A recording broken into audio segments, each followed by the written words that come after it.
Don't do that. Don't do that. Don't start your shit. He can't help it, bro. That's the thing with this dude. He didn't even say anything yet. He's he can't even help it. Okay, why we can't clear our throat? Hey, yo. Nah, but he did that shit like he was about to get in this Whoopi Goldberg. I thought you about to rap. Yeah. I get your shit off. I'm waiting for you. I'm on your podcast, niggas don't really interrupt you like that. No, you new niggas do. Doing your intro, niggas don't really interrupt you like that. All right, I'm sorry. Really? So I'm gonna give you some grace. You're right. Again, My bad. I told you off air. This is an away game for you, Joe. I know it feels like home because you used to our energy, because you introduced us to a lot of people, and we appreciate you. Before we even get into all of that shit, all right, I just want to say thank you for being here, my guy. Because everybody know your voice, right? You already spoke. Alex is in the building. Regi's in the building. Hello. It is the Need to Know podcast. Hey, what's going on, my guy? Hey, what's going on, beautiful people? It's your boy A, aka the Paco Rabone Poppy, and I'm never alone. I'm always with my posse, man. What's up? Hello, guys. It's Regi. I'm so blessed to be here today, and we have such a special episode queued up for you guys. Yes, indeed. So normally we like to start this podcast with a few things. The first thing is what you need to know, when you need to know, who you need to know, right? I think there are always exceptions to rules, right? Sure. When you're one of those people and you walk up to the club and people know your face, you just walk into the club. That's an exception to the rule. Today, I don't think we have to do much of an introduction for who it is that we need to know. I think if you listen to podcasts and you're in this space, if you're trying to create a podcast, if you heard or even know of somebody like a Drake, you probably have seen this man, have been associated or anything to do. But he's at the top of the food chain when it comes to this thing, man. And so no further introduction. We got my guy, the most polarizing voice in hip hop, the most impactful voice in hip hop.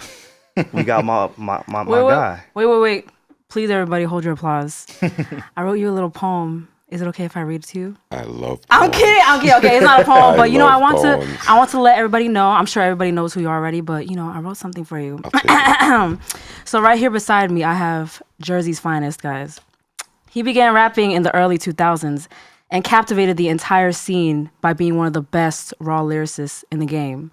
Throughout his illustrious career, he's released over 12 projects, received Grammy nominations, BET Awards, co-founded Slaughterhouse, and most importantly, though, he provided the legendary song for the grand finale in You Got Served. Through all this, though, anywhere he goes, his supporters are sure to follow him because he has one of the most loyal fan bases in the game. He swiftly pivoted into the Wild Wild West that we call the media world, co-hosting shows like Everyday Struggle, State of the Culture, love those shows. And then he would absolutely dominate and obliterate the pod space by, we know, the rise of the Joe Budden Podcast. The muse for Joe Budden Fit's Instagram page, the podfather, the gold standard for podcasting, the mood music maven, the man, the myth, the legend. Joe Budden, welcome to Need to Know. Let's give it up to Joe, y'all. Come on. All the flowers. You're too kind. You are too kind. Thank you for the kind words. Yeah, he's just a guy. Salutations, greetings. What's good, Joe? Welcome, man. Happy to be here with y'all. Yeah. It's been a long time coming. I can't believe you actually came. Like, I'm in disbelief. I'm sorry, because they have met you already. I've never met you. And I'm like, wow, he's actually here. They've never invited me here. Joe. Is that wait, hold on. Is that true? No, that is true. I'm here to tell the truth I've today. never invited I didn't come to drive all this way to lie. All right. We probably never asked you before, right? I didn't ride all this way to lie. We've never asked him. Not a once. Wait. Never. How do I feel when I turn on my YouTube Premium and see fucking Jadakiss son up here? Shout out to J1. I see Ish up here. Like, oh shit! Everybody that came up here feel like the mixer again. feel like the mixer. You still tight about that? No, I'm over it. Over that? He got an invite this year. I got an invite this year. I said he might have got an invite before we even went live with the tickets. That's a fact. You know what I'm saying? So he got an invite this year. And if I wasn't out of town, I was coming. Just because I know y'all didn't think I was coming. That's exact. I want to be clear, Joe. You know I got love for you. I know. I swear, I didn't think he was coming. I know. I'm like, yo, he ain't coming. I don't want to bother my guy. Like, he got this shit going on. This year I was going to shock the world. I was going to pop out. That would have been so fun. That's lit, man. We go do it again next year. You'll get an invite. Thank you. Yeah, you'll definitely get an invite. But yeah, thank you for pulling up, bro. We appreciate it. Again, like I said, it's a full circle moment when shit like this happens for me, for us on the podcast. Yeah. I'd be remiss to say most people that have been introduced to me was introduced through you. your podcast. You get what I'm saying? So for us, this is a big deal. We appreciate it. I'm not working with you as closely on the day-to-day anymore, right? I still work with you in a very large capacity. I know a lot of y'all covertly. Yes, very covert. Yeah, you try to keep it on the low. I do keep. You a spy? For reasons unbeknownst to you, know what I mean? But the high will always figure it out. Well, I got a job. I got a 9-to-5. I'm in corporate America now. So that's true. It's one reason. Working with Joe Budden in corporate America, it goes both ways. Joe is funny. I want you to take it there. I want you to take it. I know yes, sir. Listen, I know we gave you those beautiful flowers and that beautiful introduction. That was all cute and dandy. But I got to keep it 100, Joe. You ain't been keeping it 100 on these podcasts. Oh, give it to me. Why? Why is it that? Nobody's fault, but I don't think people really know you. Granted, I don't think we know you completely, but I would agree that me and SaVon know you a little bit better than other people because we've worked around you. We've been around you for some years. I feel like the people that interview you are peers in your space, so they don't know shit about They don't know shit about you. Or fans. I love that. Yeah. You get peers or fans. Yeah. You don't get people that actually know you or have been in the trenches with you. And, you know, if I even say so myself, like, you know, we built some shit. Like, you've allowed me to help you build your shit in a way. You goddamn right. You get what I'm saying? Yes. So that's why when you text me and Alex, or you text me first, and we was talking, he was like, yeah, you know, SaVon, I really don't know if I want to come on your podcast, man. See? I'm like, what the fuck are you talking about, Joe? He said, you know, I thought this was going to be a cotton candy intervw. And I had to like, bro, I almost threw up. I'm like, Joe, who better to talk to you about all the bullshit than me? Us. No, that could work to your advantage, or it could work to your disadvantage. What's a disadvantage? Might be too close to home. Who's home? It might be too close to home for you to really ask. For you to ask whatever questions you see fit to ask. I don't know. Not over here. Y'all might have grace and mercy. Nah. Do you? Do you display? I do. Yeah. I do. You have. I do. I think a large part of me podcasting, especially, people may not see it or receive it that way, but fucking right. Lots of grace and mercy from me. I can agree with that. Your grace and mercy is in restraint, right? Like, so yes. What you don't say. Yes. Got it. Yes. I agree. I agree. But yeah, going back to, like I said, man, we don't work as closely anymore. So for me, the first thing that I want to ask you is, how are you? Like, how are you doing? Where are you today? I know the podcast is doing great. It's always been doing great. But just like from man to man, friend to friend, guy to guy, how you doing? Oh, thank you for that. Legit. I'm good. I'm actually better than ever. Tell the truth. I try not to tell people that. I love to try not to tell people that. I'm better than ever, yo. You're glowing, Joe. Aside from Delta lost my luggage. Heard about that Monday. But even that, my girl was like, "Oh my God, I would be way more mad if I was you." But it's like, when you on a certain frequency, babe, like, hey, somebody else needed it. Thank God there wasn't something important in there, and that's that. My kids are healthy. My parents are healthy. Even being good can be scary, though, right? Yes, because of where we come from and what we come from. But I've been good for a few years now. Like, so even that paranoia that come from hip hop is slowly starting to fade. Like the other day, I'll start putting on paper just like what I made in 2015. Just to see it. 2016, 2017. Like, it's been a gradual escalation. So even that the fear I have today is shit like I know there's people without their parents. Like, yeah, that's big. Shit like that. Like, those are the fears I have. Yeah, not the little stuff anymore. Because even like the luggage stuff, it was like a few years ago, it might have been so easy to get caught up in that and like have that ruin your whole day. But then when you think about the whole grand scheme of things, you're like, why would I be mad? Yeah, sure enough, because they trying me too. They not acting like it's stressful, urgent. They not acting like it's urgent or like I'm important. Like, they treating me so not like I'm used to being treated, but not like I'm Joe Budden. I'm chilling. Okay, love to hear it. No, yeah, that's different. What does good look like for you today? Because I feel like we've been in spaces, right? So I'll go to and we'll jump forward a little bit, jump forward, backwards, whatever. But I'll go to the Spotify deal, right? That was good. I remember when we got the news, or when you told me, informed me, like, hey guys, we're going to Spotify. We got some shit, some security. This is what it is. In that moment, I felt like you were good. What is the difference between that good I never felt good. Okay. In that instance, nothing about that for me was good. Okay. That was an opportunity to perform, but that was scary, right? Because of what they were trying to do, which is build a podcast universe. Yeah. They want to eventually get to how many they got. They got over 500,000 or some wild number now, but we were one of two. Yeah.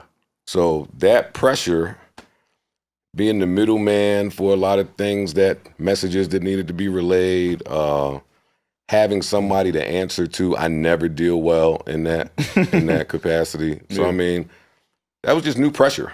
Yeah. And year one was kind of all right, but year two was a nightmare. I mean, y'all was there. Year two was a nightmare for me. Year two was a lot. I mean, we was there, but we weren't really privy. So from my perspective, year two was excitement because year two meant the next chapter, right? Year two meant, it's like in sports, right? Your last year of the deal, the big contract is coming if you perform. We've always performed. So for me, I never saw it as, oh shit, this is a where to be like contention. This is, oh, the bag is coming. Greatness is coming. We've performed great. We did the tours. We still maintain. We never missed a week. So again, I'm talking from my view, the privy of, oh, that was good to me, but today you say you're good. I just wanted to know the difference in that. That year two wasn't nothing good. Nothing was good. I mean, I don't want to harp on all that went bad, but it was like a string of events. September made the year. September meant we were supposed to get like a huge bonus. That never came. So in September, I'm like, ooh, there's some smoke.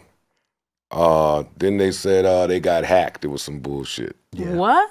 I've never. I could go through that whole year of how and where it was a nightmare. Then it was that watches debacle. Yeah, that's crazy. That was fun.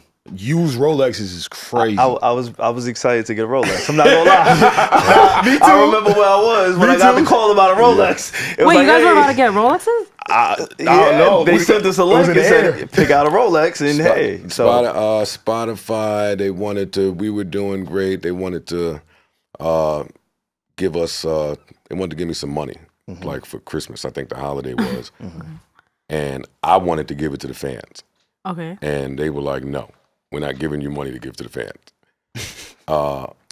And then they was like, how about we get you some watches then? I was like, all right, fuck it. So I go back to the gang. I went back. We all wrote down our watches. Oh, my gosh. We did. We wrote it down. We told we was about to have a nice Christmas. Not a wish list. Nice watches, too. Not no bullshit. Yeah. And we brought that back. They was like, nah, out of budget. Nah.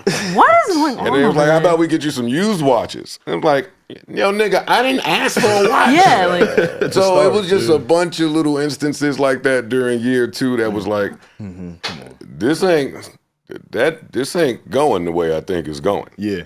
You spoke to writing down how much you made in 2015, 2016, 2017, etc. Why do we act as if more money doesn't make us happy? I'm not saying it's everything. It don't. You don't feel like more money helps what's going on with your life? I'm not saying it's going to cure it, but it can aid, no? Yes. Okay. But that's what it is. It's an additive. It is to amplify what already exists. Right. So if you are an unhappy piece of shit, then money will just magnify that. If you're extremely happy, money should try to amplify that. Yeah. My most fun years was when we all was broke.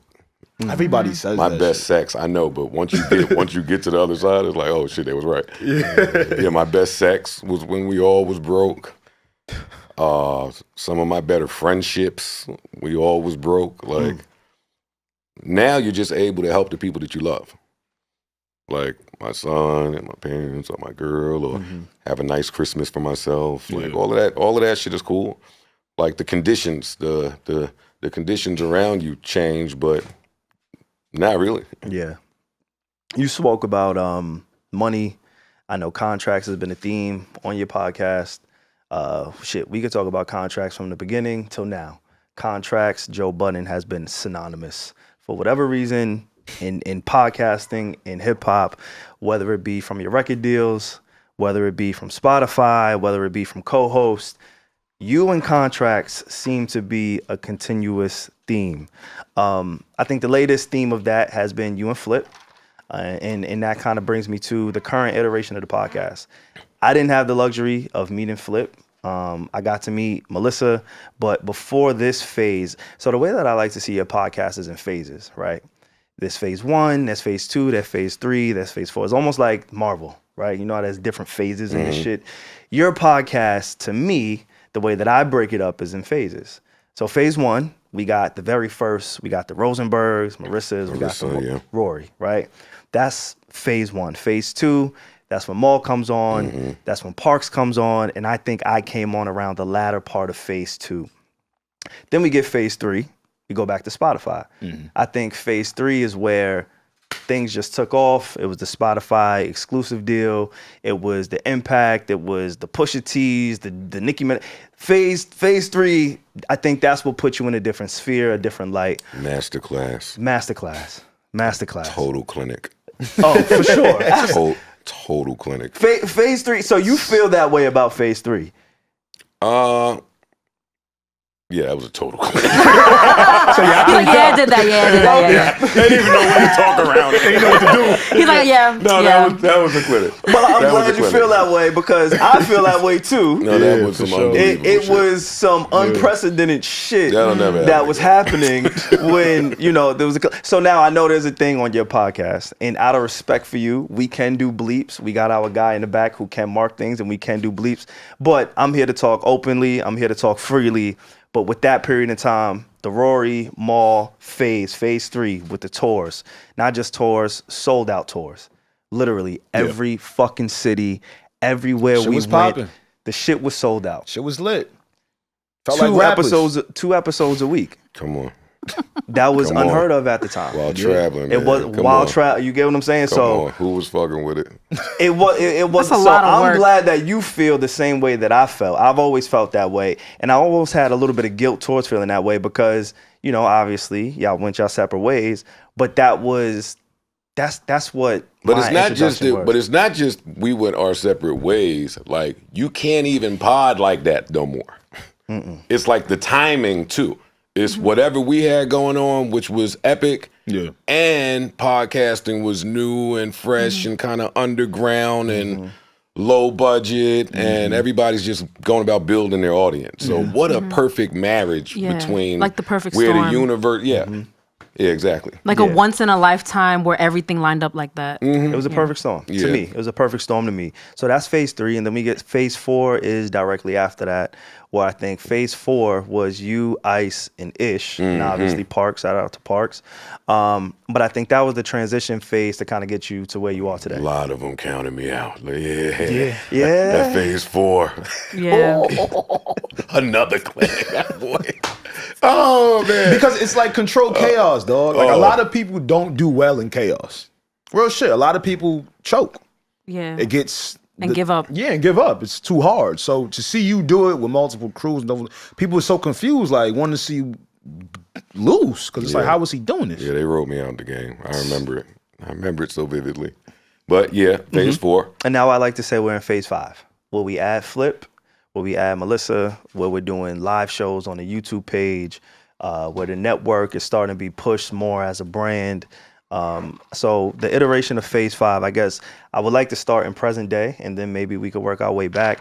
But with phase 5, with the additions of Mel, with the additions of Flip, how you feeling about that? What's different? I think honestly, as somebody who's worked with you for so long in so many different capacities, like the crazy shit is a lot of people really don't know, like, and this is why when you text me or you call me and said, are we really gonna talk?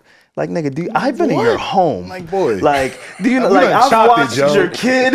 I've had your social security number. Yes. Bank accounts. Like, nigga, we've been here. You broke the chandelier in the house. I broke your chandelier in the crib. I've cleaned your pool. Like, we've been here. So when you ask me that. been down. Nah, it's been a minute. We've been down. It's been a while. I still remember the tweet. I remember the tweet. What was it about the tweet that made you even want to give my boy a chance? Yeah. Hunger and willingness.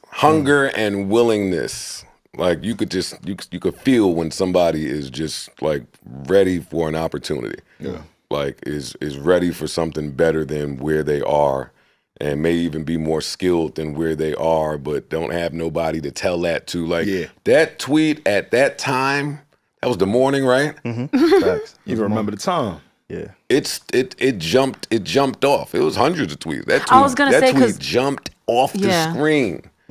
Yo, paragraph, long shit, spilling his heart out. Spilling his heart out. That's my man. He like to talk. In the homeless shelter. He's fucking.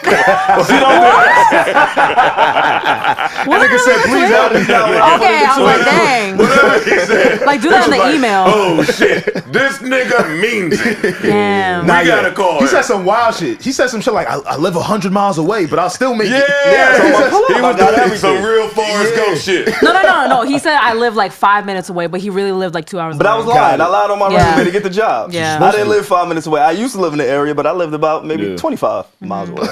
But I made it work. You did. Definitely made it work. Because I was wondering, because I was like, there's probably like hundreds of people who were tweeting you at that time asking for shit like that. But then look at SaVon rising above the rest. But please speak to this iteration of this phase 5 of the podcast. What do you like? What don't you like? What's been new? What's been a learning curve for you? Oh, man. Damn, where do we start? I know. Just pick one. Learning curve. What do you like? Where do we even start with this? Because every pod is a learning experience for me. I bet it is. I know. You had to learn a lot. I don't play no more since y'all had that little meeting. Oh, we're going to talk about it. Hey, since that little secret meeting, I don't play no more. I'm open and aware and alert, but let's see. Wait, what nigga want to talk about the meeting? I'm so going to talk about that meeting. Wait. We've never had a conversation about it. You don't even know what the fuck happened. You never asked us. Your quote unquote meeting. But I didn't have to.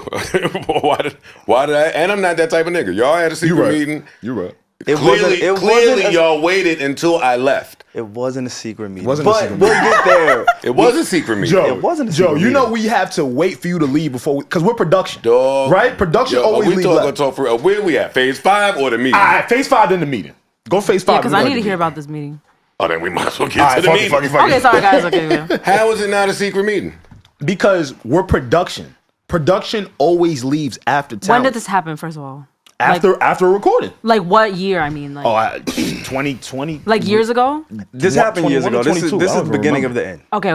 Beginning of end of phase 3. Okay. The beginning of the very With Rory and Mal. Now, what I will say about this quote unquote secret meeting, it wasn't a secret meeting. Okay.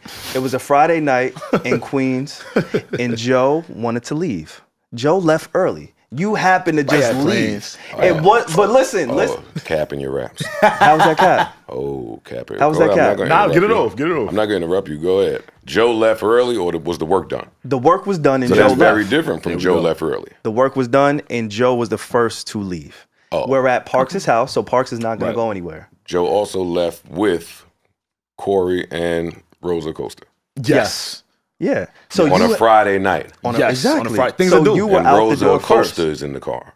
All right. Yes. So you were and out the door first. You want me to hang out in Parks' basement with a bunch of penises. No, absolutely so not. Don't paint it like Joe don't have valid reason to want to get the fuck out of however long we parted for on a Friday night with Rosa Costa in town till the morning. No, I don't think that was the case. So what I'll say is... Yeah, come on, but mine sounds sexier, right? But no, Joe was in a rush to leave. It don't. Joe just left. Joe was not in a rush to leave. Joe was in the regular... We were done recording. The regular flow of the night. Yeah. So then how is it a secret meeting if you were the first one to leave? That's where I toss it back to you. Joe left. Okay. Joe left. With Corey and Rosa Costa. There was no secret meeting. If the work is done and Joe was like, hey, I got a friend in town. I'm out. So I was left. out. That's true. You left. So there isn't, it's not like we met. It's not like we conspired to be like, yo, Alex, Rory, Mal, let's stay back. It wasn't none of that. It was, oh shit, all right, work is done. Joe, we holler at you, go do your thing with Rosa. Y'all have a history, y'all are friends. So y'all hit the town, y'all hit the streets, whatever y'all did. And that was it. We just happened to be there. Now, I'm gonna give a little bit of context. Because again, this is the shit you can't, for at least 2, 3, maybe even 4 years, however long that I worked with y'all, I helped or assisted in Mal's transportation. Most times I would call an Uber for him to get there and for him to go back. So a lot of the times, Mal wouldn't leave until he was like, yo, bro, I'm ready to go. Right? Mm-hmm. You had left so fast to be with your friends, as you have the right to do on a Friday night, 5 minutes away from Starlets. We all know. I don't know if you went to Starlets that night. I do know it's around the corner, whatever it is you wanted to do. You left. We're sitting there. I call an Uber, and we have some waiting time. The waiting time is your crew. The waiting time is the people you just left to work with. And I will give you this respect, right? You have the people who work with you the closest just sitting there, and people talk. Like any job. I received that. I received that. Yeah. People that have worked corporate jobs tell me that that's normal for all of the staff to meet up covertly. We didn't meet up. And kick, we didn't meet up, and it wasn't covert. Back in. It wasn't covert. It wasn't covert, and we didn't meet up. Well, that's my they were just there. The supervisor left the office. True. That's plausible deniability. We was just there. Yeah, they was just there. That's true. Okay. That's true. I love this. Continue. It's like you guys are going back and forth wording it like different. Because I want to shut up because I can't say nothing because they was there. Okay. I wasn't there. I can't. Okay. This is not my story. I want to know what happened. I got you. Okay, let's go. People, Rory Mal, it was me, Rory Mal, Parks, SaVon, and Erickson. Shout out to E, man. I ain't seen E in a minute. And people were talking about, Rory and Mal were discussing how, they were discussing the workflow. And they feeling overworked, and maybe how we could reposition how to record, or just other ways around it, right? I'm gonna be honest with y'all though, I was confused why them niggas was talking to us, cause I'm like, respectfully, what am I gonna do? I'm just keeping it 1,000, but I get it though. When people have frustrations about shit, any near party you gonna get it off. I get it, but to me, I'm like, fam, we not no percentage shares and nothing here. We staff for real. But in those conversations, they were just explaining about the workflow. I guess around that time we started to pick up, right? Was Patreon introduced yet around that time? This was the end of the Spotify deal. This is the end of the Spotify So there was deal. a lot of question marks in the building. Gotcha. Nobody knew what was going on. Yeah. Again, as somebody who was with Joe before the Spotify deal, my perspective was, oh shit, before the Spotify deal, we didn't have much, right? We was making lemonade out of fucking lemons. It was, we was in the trenches, right? Grind mode, for sure. It was grind mode before the Spotify deal. Spotify deal comes, like you said earlier, we exceeded that shit. Y'all killed it. Every single city, every single episode. There are times where I used to call Ian like, hey, Ian, you see these numbers? Ian would call Joe, and Joe would call me like, nigga, why the fuck didn't you tell me this is what it was? Like this. So I know on like the Spotify era, shit was moving crazy. But at that particular moment with the meeting, the quote unquote meeting, there was a lot of uncertainty. We didn't know what was coming next. As the crew, as production. I don't know your internal conversations with Rory and Mal, but from my perspective, I'm looking at, oh wait, this nigga Joe is about to go crazy because I know what they saying about Joe Rogan. And I know what we just did for Spotify. I know what it was a different perception from my point of view. But I can say that quote unquote meeting, it wasn't a meeting to try to convolute around Joe Budden. Like it was Joe left, we talked, niggas was tight because some people, myself, I felt overworked and underpaid at certain points. But I think a lot of employees, a lot of people. On yourself. Get out the way. No, I tell you, it's called accountability. Got to. It's called the. Look at this nigga. Yo, you gotta watch Joe, bro. I know. You gotta take accountability. I felt. He was like, he talked a lot in that meeting apparently. No, for sure, Reggie. That's what he just said. But wait, they all did. They He's like, I had They had complaints. a blast while I'm out with Roller Coaster. Yo, they fucked my whole night up. Wait, I have a question. How did you find out about this meeting though? Oh. Well, Reggie, go. No, you go. No, I'm just asking. How did you find out about the meeting anyway? Well, You want me to say it? Since it wasn't a secret meeting, why was it such a big? Nobody hit me about the content of the meeting. Right. But Everyone's like, talk about. I don't know what's happening. nah, but see, again, Since it wasn't a secret meeting, like why didn't anybody hit me to tell me like, yo, it's meeting time. Or, Yeah. yo, we just had a meeting. This is what we discussed. Yeah, guys. Yo, a few of us is frustrated by. If it wasn't a secret, then why nobody tell me? Well, going back to what Alex said, like from the staff. Yeah. We just the staff. You gotta know, nigga. I gotta know, like you. Big Reg. They just the staff. We just staff. They're just staff. They're just there. And in your meetings, we've never had meetings with you involved at that time. Yeah. Oh, okay. Because I'm still who snitched. Like. Yeah, Parks told me, or he told Ian, and Ian told me. I don't remember how it went now, but I got it from there. Oh, Parks told me. He never told me what it was. He never told me what anybody said. But he was in the meeting too, so I don't know. But he said, buddy, they're plotting. you might want to make some calls. Oh, shit. Okay. Oh, okay. So why they so mad at Parks? It's not that bad. I'm sure there's a plethora of reasons why niggas are mad at. I get it. Everybody has their own relationships with each other. Sure. Yeah, but you know, in people brain, I don't want to speak for them, but in people brain, maybe they felt like Parks was one way in this meeting and one way around me. Yeah. Maybe they didn't like how Parks went about some of them breakup episodes. I receive all that. That wasn't a good time for none of us. I didn't go about it the greatest, but yeah, that's how I found out. Okay. When you found out, what was your initial thoughts, feelings at that time? I don't even really think I took too much time to process that. I just got right into action mode. I felt like I was having so many behind the scenes talks with Rory at the time. Like at that point, me and him done been to three therapy sessions.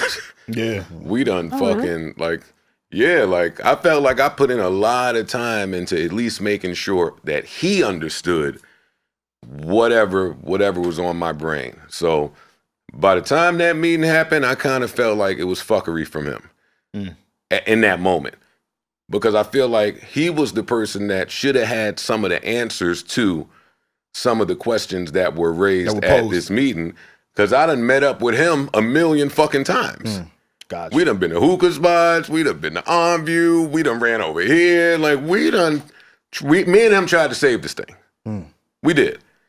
So by the time he went and had that meeting, I was like, you know what? Oh, okay. Hence my confusion, because at the time, I'm thinking to myself, I'm like, more Rory, I understand it. But y'all not having these conversations with Joe? Like no one here is having... Nobody ever spoke to me about nothing. And maybe I didn't make myself the easiest to speak to. Sure. Right? Sure. Like, who knows? I'm not just putting it all on somebody else. No. But nobody knew what was going on then, really. Nobody knew how to handle it. You feel like the therapy sessions were working, or was it like just something to do? No, definitely not just something to do. But I mean, at that point, it wasn't even about trying to save that iteration of the pod. At that point, you're trying to save a friendship. Yeah. Right? Like, fuck whether you work here again or not. Can we get past whatever hurdle we got just personally? That's where it was then.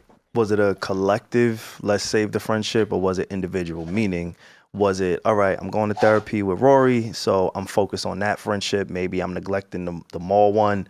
Or was it a conscious effort to be like, let me make sure I kind of salvage both of these friendships? Because I think it's clear, it's documented, you and Mal were friends, a lot longer than you and Rory were. So y'all lived together, ton of history. Do you think that you were making a individual effort between Rory, between Mal, and were you able to distinguish the two of them? Or was it just as a collective? Did you see them as one at that time? I never viewed them as one. I thought that was a big mistake that they made at some point, viewing themselves as one. I never viewed them that way. And I wasn't really focused on anything Mal related at the time. I didn't like how him and I ended versus how Rory and I ended after that breakup was very different. It was explosive. It was. Yeah. I don't think a lot of but it was explosive already on top of however you feel about some history, however I feel about some history. So at this point, nigga, it's like, dog. I also don't think a lot of people know the episode where people see you just yelling at an empty couch. Mal was supposed to be on that episode. Oh. I don't think a lot of people know that shit. Like, things changed, conversations were had. So, again, there was some... I didn't appreciate how I was handled back then. I'll say that. Gotcha. I'll say that. I didn't appreciate how I was handled. Through all of that shit, actually. Through the thief, through the accusations, I don't appreciate how I be handled from people that I go out of my way to, like, take care of or I overextend for. Like, nah. What do you think you don't get a good Joe when I start feeling taken advantage of. No, I get that from Mom Dukes. Could you... Bad idea once that starts happening. was there a world or is there a scenario where you can see that they have felt the same way, being, you know, slighted or maybe not appreciated or maybe not 100%. Not included in certain things? 100%. Like, you know, again, you're huge on therapy, you're huge on relationships. And so I could imagine that you've had to take that into account at some point too, because I don't think it's a one-sided thing. Like from what it is that I know, I think there was a lot of misunderstandings. Oh, for sure. You know, as far as the business aspect of it goes, I know, and again, you could correct me when I'm wrong, but you took a lot of the brunt when it came to financially making sure everything was good. Like, I stood in the Four Seasons because of this tour. Nah, that's a fact. I really had no business being in the Four Seasons at that time of my life. It was some fly shit. I flew Delta. A lot of like there were some things that I know that no podcast that toured had any business in the Four Seasons. By the way, I just want to add that for the people out there that may not know that. Like, you're not going to go there and bump into other podcasters staying there for the tour. That's not going to happen. We happened to bump into people like Charles Barkley. Yeah, very different. It was different. The people that I was bumping into, we ran our hotels parallel to wherever the NBA team was staying at. Yeah, essentially. So I know, you know, but again, this is just from my knowledge, and you could correct me when I'm wrong. I know that you and Ian kind of made sure that aspect of it was taken care of. You know, whenever it was, we needed some equipment on the road. Yo, Erickson, Parks, we need this, we need that to record the studios. I'm assuming that was mainly your investments, you know, your burden, so to speak. And so maybe at some point there may have been some miscommunication or misunderstanding between Rory and Mal, not realizing like, wait, maybe he's footing this, so maybe it looks a little bit different on the back end. Right. Like, was that the misunderstanding between I can't speak for where they misunderstood. I don't know what part they might have needed. All I know is there was not much communication going on. So whatever people thought, you just running on your thoughts. Nobody had that talk with me. What I will say to the audience, though, out there is whatever you're confused about, get it together when it's time to put things on paper. So what do you want me to say to their confusion if they put things on paper? Points are made. That's true. Understood. Like, at that point, it's not my business. It's your business. Hey, I got a call the other day. I just got laid off the other day. Not laid off, but my fucking job. I'm tight about it, too. But when we got the call, I hung up. I called my lawyer. I called my people to see what was inbounds and what was out of bounds. That didn't have nothing to do with nobody else but my people. Mm-hmm. That's not something that, if you're confused about something in your shit, then you got to get with your people. Did it start off that way, though?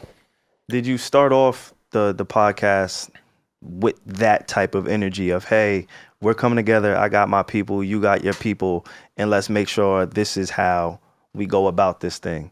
Because if we came to it, like me and Alex, right?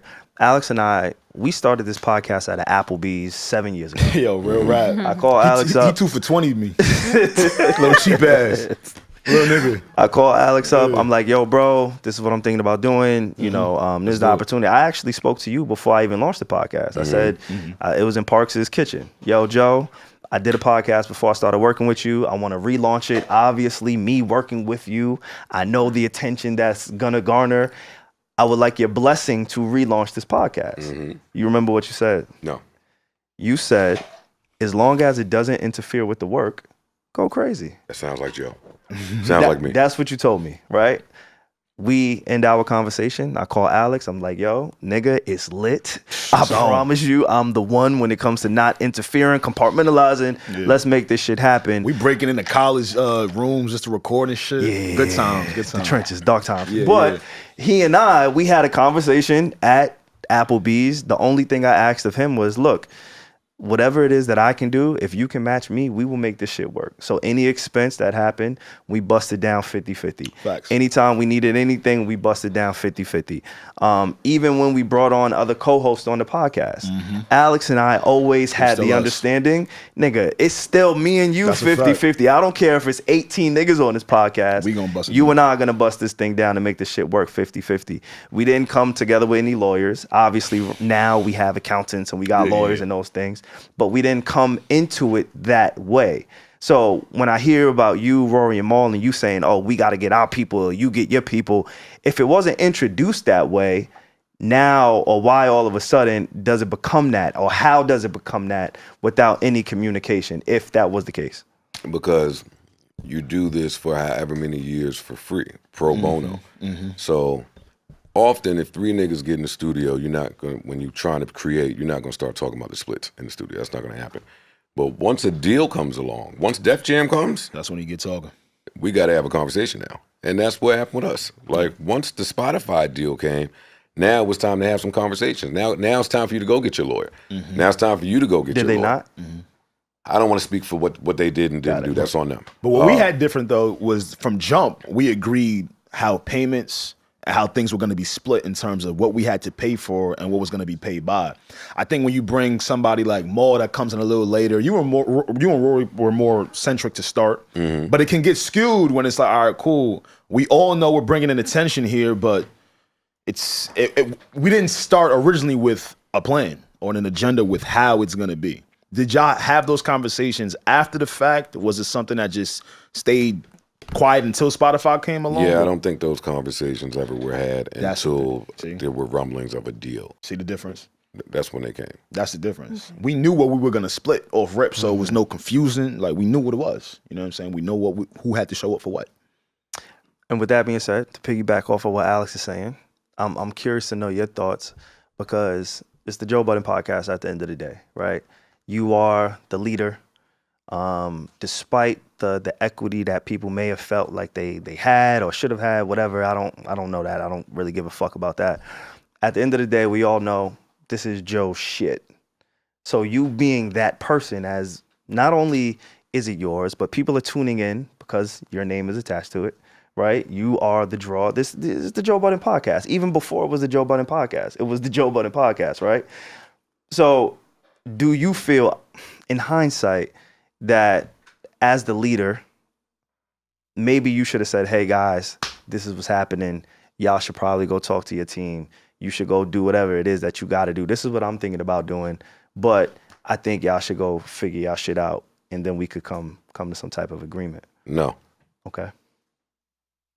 Why not? It's not my place. But you're the leader. Leadership. Not when it's time. Not when it's time for everybody to go back to their corner and get with their people. I can't lead you. That's a conflict of interest. I can't lead you in your negotiation against me. You can advise. I'm not. And it's not against you. It's with you at that point. In that point, I think today's iteration of the pod, maybe it's a little bit more, against. No, it was against them. It was against them. Well, at least that's how I received it. That's how you viewed it. That's how I viewed it. Yeah. See, my understanding is that wasn't how everybody viewed it. It felt more of an equal share, more of an equal head. Stop, please. Please. Like, I've had too many behind the scenes conversations when this deal came about to know better than that. That's a lot of cap in the raps. Got it. Got you. So I don't buy that for a second. In hindsight, you don't feel like, yeah, maybe I should have told those guys to get with their people so we could come together and make sure this thing works out. No, in hindsight, while I think I didn't handle it the greatest at all, I'm very glad that it went the way that it went. Like, even in the meeting, the meeting that we was talking about earlier, you saying one of the biggest topics was people feeling like they were overworked and underpaid. At that juncture, while y'all are feeling like that, I feel like the work didn't begin yet. Gotcha. So if there's ever somebody that feel like they being overworked before the job started, get out. I can't get to the next. We can't do the next thing like this. Where do you stand today on respecting your friends? I got a homie, right? And he's real rap about this, Joe. He can literally be in a relationship and not trust the girl he's with. Yes, I know. Well, a lot of people are like that. Yeah, what? But you know what? A lot of people do that. Yeah, he's right. He's honest enough to keep it a buck about it. He's like, yeah, I don't need to trust Shorty. I'll go through her phone. I mean, all right, brother. Oh, my gosh. I'm like, all right, bro. That's not healthy, bro. I told him that already, but people got to learn that. Yeah, you get it. That's scary. It's very scary. I've watched myself when I'm around him. But today, you know, at the time when people heard, yo, Joe doesn't respect his friends, I know that pissed a lot of your supporters off. Oh, please. That was cap too. That was cap? That was cap. Really? Them niggas be fake pissed for a couple of seconds. They don't really be pissed. Yeah. Nah. And in that, right? Like I don't have no problem with people judging me off of whatever they see on the camera. Right. Like we started with, you niggas don't like know me. Mm-hmm. So at some point, how I feel about things has to come into play. Who I view as a friend or friendly or warm and welcoming, trustworthy. Like my opinion in those things matter to me. So yeah, I never jack that part. Like by the time you see me acting unfriendly, it's a reason to act unfriendly. So what do you deem as respect in a friendship then? Because when people hear, yo, you don't respect your friends, it goes, whoa, what the fuck? Like it's supposed to be somebody. Well, none of my friends have ever accused me of stealing. Mm-hmm. I don't have those friendships. So, I mean, I thank God for the people that let you know in those ways that they not fucking with you. Like, don't hide it. Say that. But no, don't play the friend card. And that was a big part of my beef back then. Don't play the friend card and then do all this shit that's like not so friendly. This is 3 years of niggas calling me a thief. Don't talk to me about the friendship now. That ain't friendly. So when I respond, and they always hear my response. Yeah, always. Yeah, it'd be bad. It'd be bad when I respond. You be acting bad, man. It'd be bad when I respond. I don't mean for it to be that way, but my words hurt for some strange reason. Nah, because when you say respect is one thing that people really go, even if they don't believe it, it's a saying that they've always been taught to stand on, like loyalty, respect. So when people hear you don't respect somebody you're supposed to be close with, they start trying to judge your character when they don't know you. But it's interesting because you use two words, respect and loyalty. Yeah. And on your podcast, you don't truly believe in either when it comes to friendships. I believe that loyalty shit is bullshit. Okay. I believe that loyalty shit is bullshit. That's something they say when they're just trying to get over on you. Like the people I know that are like truly loyal never had to say it. Like by the time you have to verbalize that, then something fishy is going on. Got it. I'm more committed. I'm more faithful. It is my decision to stand beside you through thick and thin. Mm-hmm. I'm not just here on blind loyalty and not using my law. I'm not just here. You can't just do whatever you want to do and I'm next to you. That's not happening. I'm not loyal in that. Like that. And no, fuck that. Yeah, no, I got to use my brain after a certain point. And respect, I mean, shit. That's almost like, I feel like that's rhetorical. Like, you want to respect the people that you love and the people closest to you. But I'm not one of them niggas that's going to be disrespected and just continue to respect. I'm going to keep the energy at some point. Or distance myself, or dead the relationship. Like, I have no problem with disattaching or detachment. Yeah, like, I'm good at these things. Yeah. And I don't think there's anything wrong with that. But I will say at that time, that specific episode, when you, because if we keep it a bean, you fire niggas on there, all right? It's kind of in the hindsight. Like I've watched it in preparation for today. Like I was actually gonna play the interview of, like I wanted you to respond to yourself at that point, but when I listened back to it and when I watched it, I'm like, this is crazy. I don't even want to bring that. I don't want to resurface that energy into his life and my life. He has healed from that time. I would much rather people go do their research and watch it. But that's funny. I think that's one of my all-time classic moments. Oh, we got something for you. I think that's one of my all-time classic moments. See, this is where you have a lot of classic moments. You got to take the bad with the good. That's what I'm learning as I get older. Though it wasn't my best moment personally. Yeah. Mm-hmm. Who else was going to do that on air to their co-host that the people, fans love? Empty seats? You firing a white boy on air? Even that. You a black dude firing a white dude on air. That's the fly shit in the world. I thought there was some fly shit in that. But the fans, I get it. We're in victim culture. Oh, how could you? Nigga, shut the fuck up. That's a good way to look at it. That shit was great. As somebody who was in the room, that shit was great. I don't know how great. Joe. Oh, yo. It shouldn't have When's the last time you watched it? I'll play 2 weeks ago. Oh my God. This nigga got the reruns. 2 weeks ago. What are you talking about? That's definitely like a Hall of Fame moment. Like, yeah. I thought it was fly. It's not. It came with a lot of turmoil. It did. But boy, that was fly. Listen, you're only going to get them fastballs over the plate every so often, where as a content creator, it's your job to put on a show. All right, take off the content creator hat.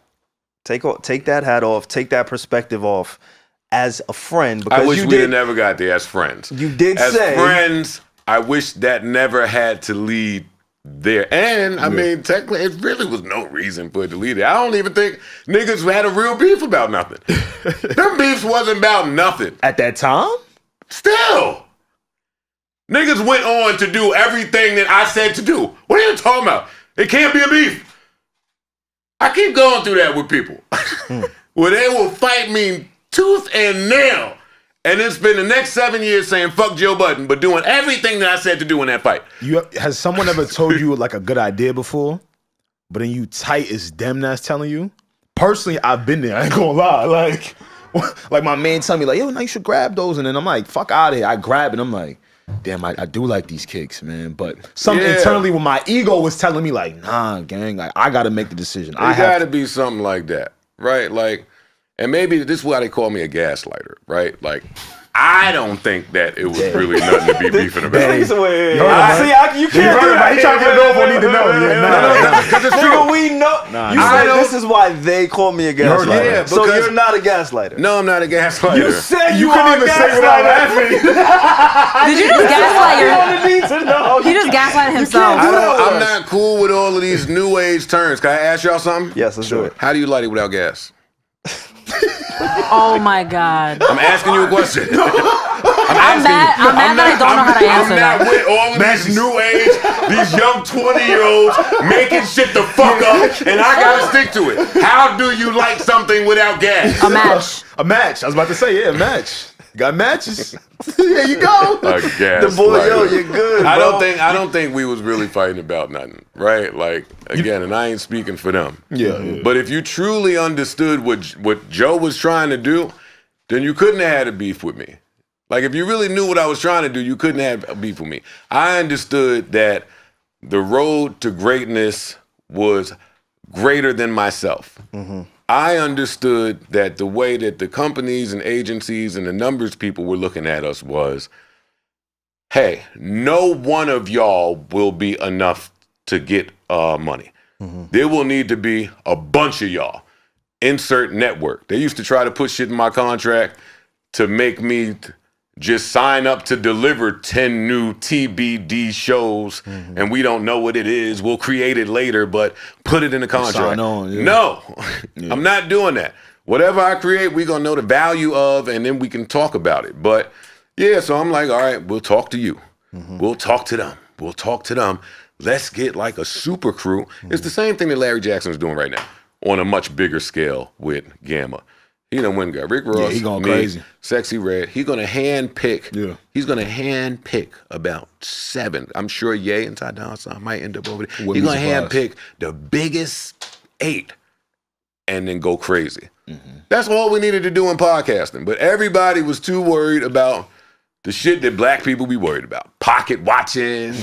Oh, shit. Yo, you talking to me? Wow. Yo, but it's men shit, yo. You disrespected me. It's men like, shit. Like, what in the I don't want to hear none of that. I don't want to hear come on. I'm not defending it. I know, but I'm saying once we get in there, we can't get where we got to go, yo. We can't get where we got to go. The problem be men don't know how to take compliments, so we got to deviate it. Like, nah, like, yo, look, SaVon, that's a nice chain. And he'll go, nah, Albert, yo, I see you getting money. Those some nice sneakers. You know, it's hard for men to just keep it as a compliment, keep it pushing, and go do their own thing. It's tough. No, I saw the implosion of the network at the time was some of the best stuff to happen to me. Like, I was inheriting problems. Like, I was volunteering myself to inherit problems that I didn't need, right? Like however Mal felt about me, nigga, you could just get the fuck away from me. I don't have to try to nurture this. Rory, I don't have to, these therapy sessions are kicking my ass. Like, I'm tired, nigga. We don't have to, if the relationship is not serving either of us, we can stop. Then there was some other shit that I can't talk about Then it was dumb over there that was, oh my God, this is a headache now. Yeah. Then it was some shit with that I won't get into. But I mean, everybody had some shit. Yeah. Dog, at some point, I want to purpose my energy for me. Like, I want to be selfish. I want to keep my money. I want to keep my sanity. I want to just do me without people trying to hinder my business plan. My business plan for me has always worked. Always worked. I'm not abandoning that. Yeah. Now that sounds hard. They're gonna clip. Are you in that selfish era? That's gonna sound bad. When they clip that up, that's gonna sound bad. No, like, are you in that era now? That selfish era now? Or not yet? No, I can't be. I done went and added more co-hosts. You said you're happy. I don't know. I'm happy because I'm happy for many reasons, right? But one of those reasons is like I'm insulated properly today. Okay. Explain that, yeah. Like Ish and I go through our differences, but he's really been there for the better part of 20 years. And he's like a real mature adult. Gotcha. So we're going to go about whatever those things are the adult way. I'm not going to go home and guess how Ish feel. Oh, okay. Or watch out for Ish coming to work, using the airwaves to rebel against Joe. Like, I don't have time to guess nothing today. When you and Rory were going back and forth, when me and SaVon was there about wanting to beat each other up, like, okay, cool. After the Nightmare. After the first episode, I'm like, all right, cool. After he just kept continuing, I'm like, this is getting a little weird. Yeah, that was just a lot. That was just a lot. Yeah, I see what you're saying. Like today, like it's Parks, it's Ice, it's Corey over there. It's just like it's guarded. It's secured differently. It's treated like the jewel and the nugget that it is today, and there's no confusion in perspective for anybody, right? Like I think that's a big part of where I fucked up before is I allowed there to be confusion and perspective. Like I maybe had a good understanding that you didn't understand nothing in your fucking contract. Maybe I knew that. Right. But the fuck I'm not telling you, dog, do you? I wasn't doing that. And you're trying to keep morale high, it's friendships, it's you're not trying to, black creators have this real thing about being a worker or being an employee. Like they snap on people that love them. Yo, who's a worker? Oh, I'm a boss. This is like, hey, dog. Okay, but when you walk in this door, we all got a job to do. I agree. Yeah, it was just, we're just insulated differently today. From what you just said, it sounds like you didn't truly have an understand of your position at that time. No, I did. But I mean, y'all was there for some of this, man. A large part of where I am and just me staying afloat over the course of over 20 years is none more than work ethic and being intuitive, right? Like I say all the time, I had to get to the punch at the prom before everybody else to get the punch. I had to kind of guess where the spot was going to go and be there before the punch game there, or I wouldn't get none. Yeah. Right? So if I'm in podcasting and I'm trying to do the same thing, which you did, by the way, and you continue to do. I know. We did do it. But while I'm trying to continue that, if I'm coming to the crew and saying, hey, we need to make some changes, and the answers I'm getting from the crew is, why? We number one. We killing. Okay. Y'all don't see how we still need to make changes? Like, you think because we number one is them people that I'm arguing with back here, just moving shit around back here. Yeah. The second that they decide for us not to be number one, we won't be number one. Like, there's more people coming, let's try to do something. It was just resistance at every turn of trying to improve the shit. No. And that's when, my brain tell me to be a dick. Sticky Joe. My brain, I got the two voices. Yeah. It's... I can see the wheels turning when those voices start talking. No. It's a real thing. And then I got Nah, chill, man. You love these niggas benefiting down. Just be easy, man. Things will be cool. Yeah. But yeah, the fuck out of here. Tell me some things you taken from the last situation with the new crew, because we did want to get the new crew gets anything they want. Wait, what? The new crew gets anything they want. Like what? I got a beef with you. The new crew gets anything they want. But in terms of what, though? Reggie, I got you right now. Okay. When I was working over there, we didn't get all these days off. Oh my God. Some days off. Yes. They're not lying. We worked through the pandemic. Oh yeah, because I remember like you talking about how when they're sick, you know, two co-hosts are sick at home right now. Get better, guys. It wasn't the case with them. Reggie, I worked through the pandemic. I still don't get days off. No PTO? No, we was the hardest working team in show business. In the show. This crew, sick days, mental health days, family parties, funerals. Yeah, whatever. These niggas take off whenever they want. We like take vacations quarterly. Like one thing I pulled from them having a secret meeting was a secret. I get it. Was people are overworked, and like I slept on that because I'm such a workaholic. Yeah.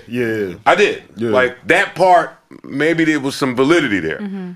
So to make sure that don't happen with this crew, because this crew works a whole lot more than them people that were saying that they overworked. Like more days. More per week. No, more. I can't, Joe. I can't do that. Now, pardon me for a second. I'm trying to tell Reggie something. Excuse me. Everything. Yes, go ahead, More Joe. days, more hours, more topics, more talking. It's more everything. More episodes. I can't believe the audacity of them niggas. Crazy. To call that bullshit that they was doing overwork. Can I give you a little bit of, just a little bit? Because I agree. 5 days in the homeless shelter. Yo. Just a few years later, we are over. Don't get me to talking about the overworked niggas. See, but I'm an anomaly in that regard. Mm-hmm. So, to avoid that with the new crew, vacate every other quarter. Mm-hmm. Does it help that there's more co-hosts now, though?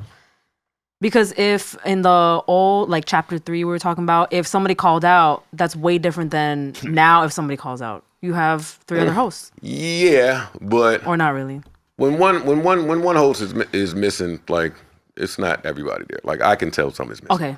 So, it's great that we have hosts to pick up the slack, but... I can't believe it. I like when everybody is there. I got into a car accident one shift and still came in after that. You remember that shit? Yo, SaVon look on the block with me looking at my car with the accident, and I'm like, yo, gang, I saw like you got to, oh my God. Yes, and still pulled up. This crew, right? Like, we didn't back then, we was in Queens. Yeah. Like, now, we in Jersey, like, the whole crew, most of the crew is in Jersey. Mm-hmm. It's city views, it's balconies, it's space, it's good food, lavish eats. Like it's a whole different flow and vibe. Okay. And these niggas get whatever they want. Mm-hmm. Wait, I have a question. They get whatever they want. So hearing about the car accident that he just referenced, and I know SaVon's story about how there was like a car on fire on a bridge and he was late 2 minutes and then you yelled. Tore his head off. I know, okay. Tore his head off. And then you say now, I see this is a healed, peaceful Joe Budden. Do you think at any point, that could you have been nicer as a boss, or do you not regret that at all in that chapter? Or were you like, that had to happen, you know? I could have been nicer. Okay. I'm like, okay. Conversation done. I could have been nicer. Yo, black entrepreneurs don't get like the benefit of the doubt when they're learning and creating in real time. That's true. Everybody was watching you while you were going through that. I had a lot going on that nobody knew I had going on. But that's why, Joe. And because you come off as a dude that's so well spoken and knows where he wants to go and knows what he wants to say. So people are of the assumption of, he knows what he's doing and he's playing with me. So I think that could be the disconnect. No, I'd be of the assumption that everybody is working off some of the same information. So when niggas go off script, I'd be looking at niggas like, what information do I have that you don't have? Right? But that's old Joe. Today, we got to try to do our best to disseminate to pass out the information, make sure everybody get it, make sure everybody knows what's expected of them, make sure everybody knows where I might think they could improve or where I think they killing shit at. Like this, like... That's perfect. Yeah, like it's a lot. I go about this really different today. Yeah. I have a theory. My fault, I know you're about to say something. Hold that thought. I have a theory with you that I feel like you create narratives when you want more out of your co-host. Is there any truth to that? That's true. Oh, that's true.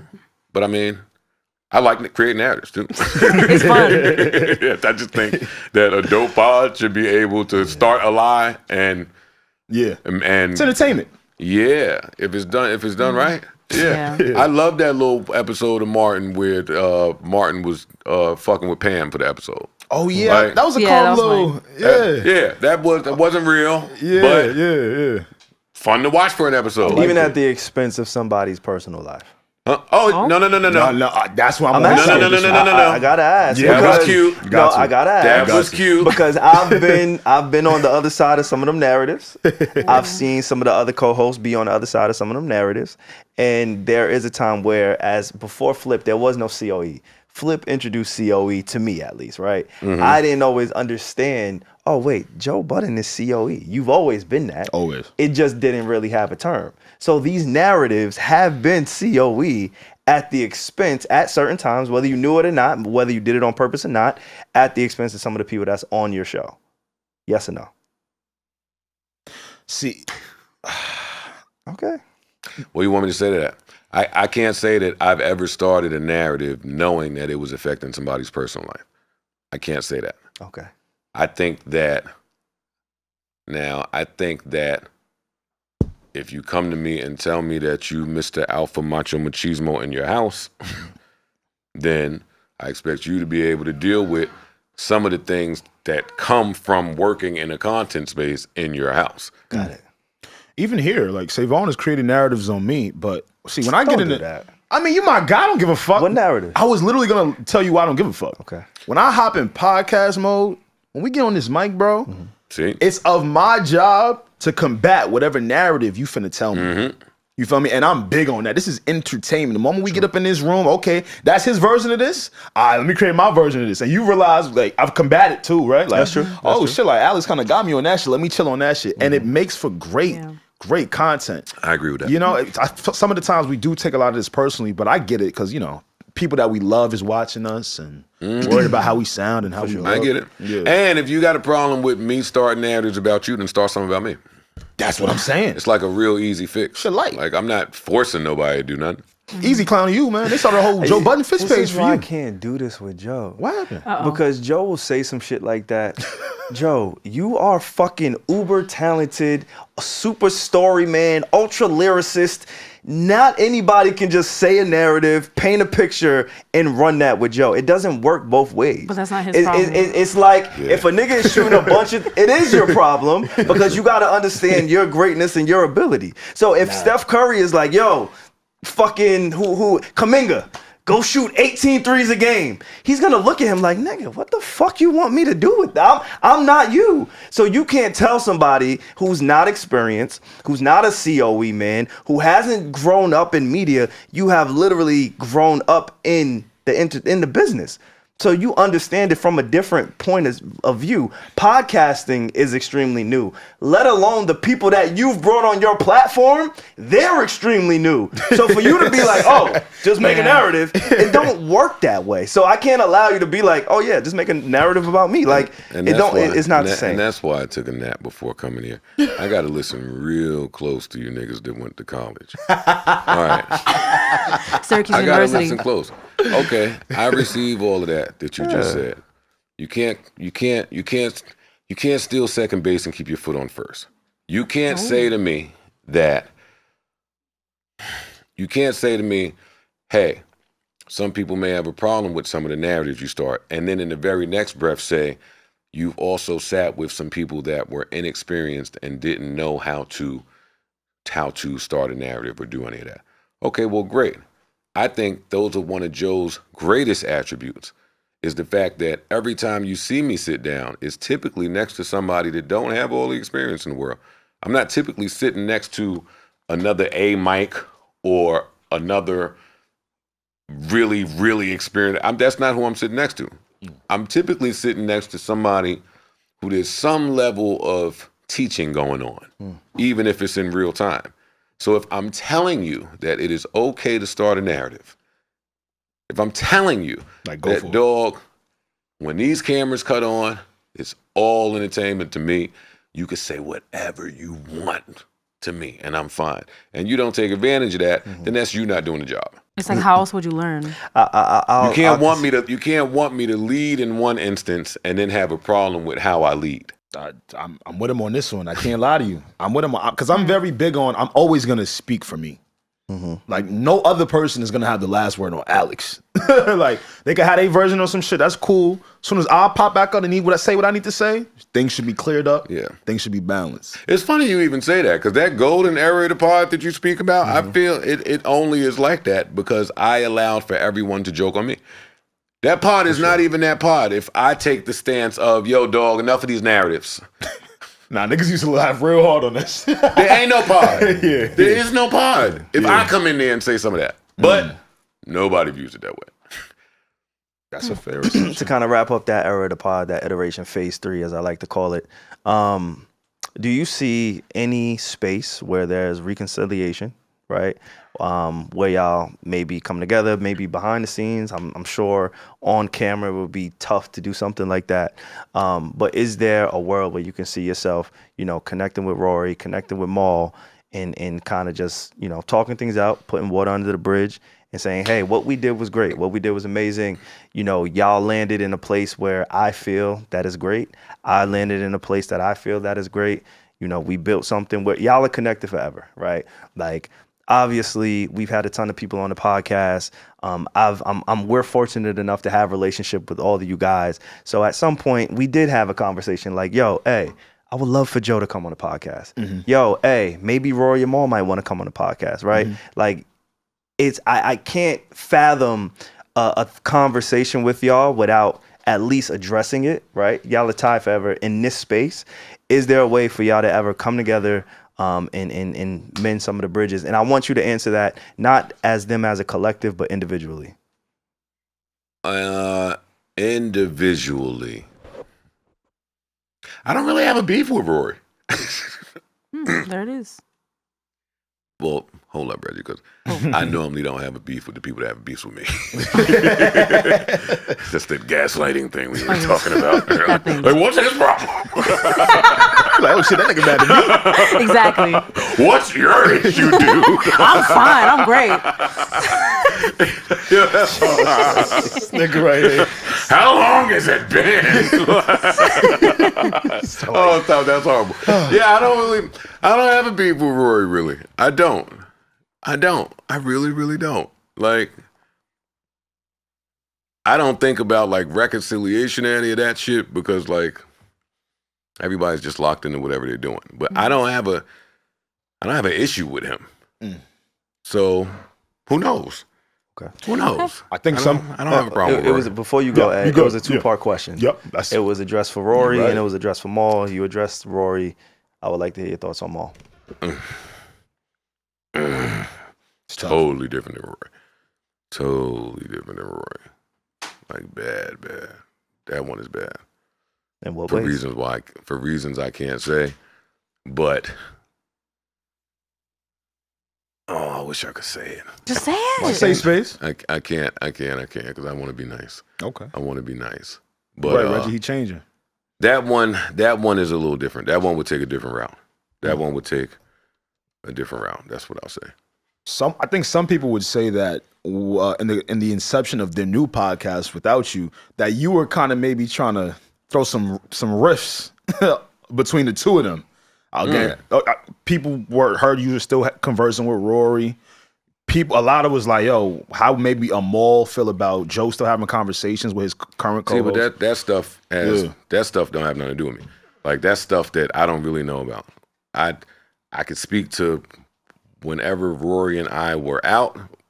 I could speak to when it was a mistake that we were out together. I could speak to when it wasn't a mistake that we was out together. Like, however that's positioned for them, like, I don't want nothing to do with that. Like, if that's jamming them up, then I take it back. Got it. Then it never happened. Whatever he's saying is happened is what happened. Got it. So, and I kind of wanted to stay on the mending really quickly. Personally, I've helped SaVon curate one sheets for you and Charlamagne The God. Personally, and don't take offense to this, Joe. I won't. Separately, I think you guys are brilliant. I never enjoyed the content with the two of you guys together. You're not the first person to say that to me. Oh, okay. I don't agree with that. You're not the first person. I to say did not that like. It felt so forced, Joe. And again, I don't know you guys' relationship. I do know that you guys both have a background in South Carolina. Y'all both got networks. Speaking of reconciliation and amendments, where is that relationship at today? Is it that bad? What is the real issue, man? Like, I don't have an issue with these people. Joe, you can't say that with Joe. us. Yeah, you can't say. Why that. do you do? But why can't? But why? No, for real, bro. Like, you could say that, that. like, true. Yo, you But my that's God. true. Remember the other day you called me? And I was like, I said, wait, listen, hold it. Nah, fuck that. Yeah. Joe calls me and asks me, yo, why haven't y'all invited me on the podcast? I said, what you said? I told him at first, like, No, Jerry. Now, right? I think this supports what I'm saying. I called Joe. We hang up because I really thought about it. I'm like, damn, you're right. We had Elliot Wilson on this motherfucker. Everybody been on this we had a lot of prominent people in the space that's been on this pod. Why haven't we invited Joe? We hung up the phone. I thought about it. Maybe not even 2 minutes. I said, holy shit. I called Joe right back. I said, Joe, the reason I've never invited you to our podcast is because where we record, you don't really fuck with the owner of the space. Oh. So why would I invite you into a space that I believe you not to really fuck with? Joe came to me, and you know what, man? He did the Joe shit. He said, yeah, man, I really don't have no problem. I said, Joe, do not do that with me because I know there was some real shit that happened. So that is why we never invited you into this space in particular. So when you say something like a Charlamagne, like, I don't really got Joe. There was some tension there at some point. Yeah, but this is why I don't understand niggas, man.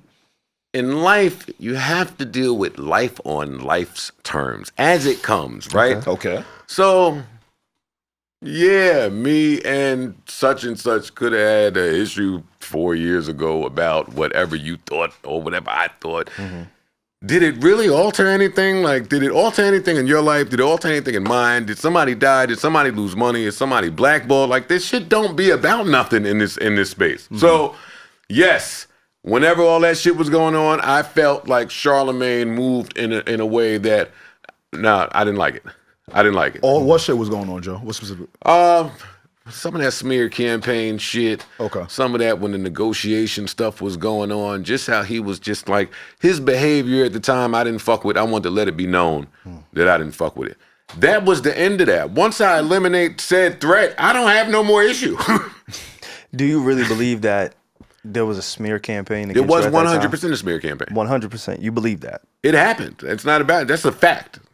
It's a fact. I don't know it to be a fact. If you're trying to get a new deal and one of the more powerful voices in black media goes on the airwaves and defames you or lowers your worth and value or paints you in a way that's not favoring, then what do you call that? And that's before I get into the smear campaign part of the smear campaign. What do you call that then? I don't call it friend-like.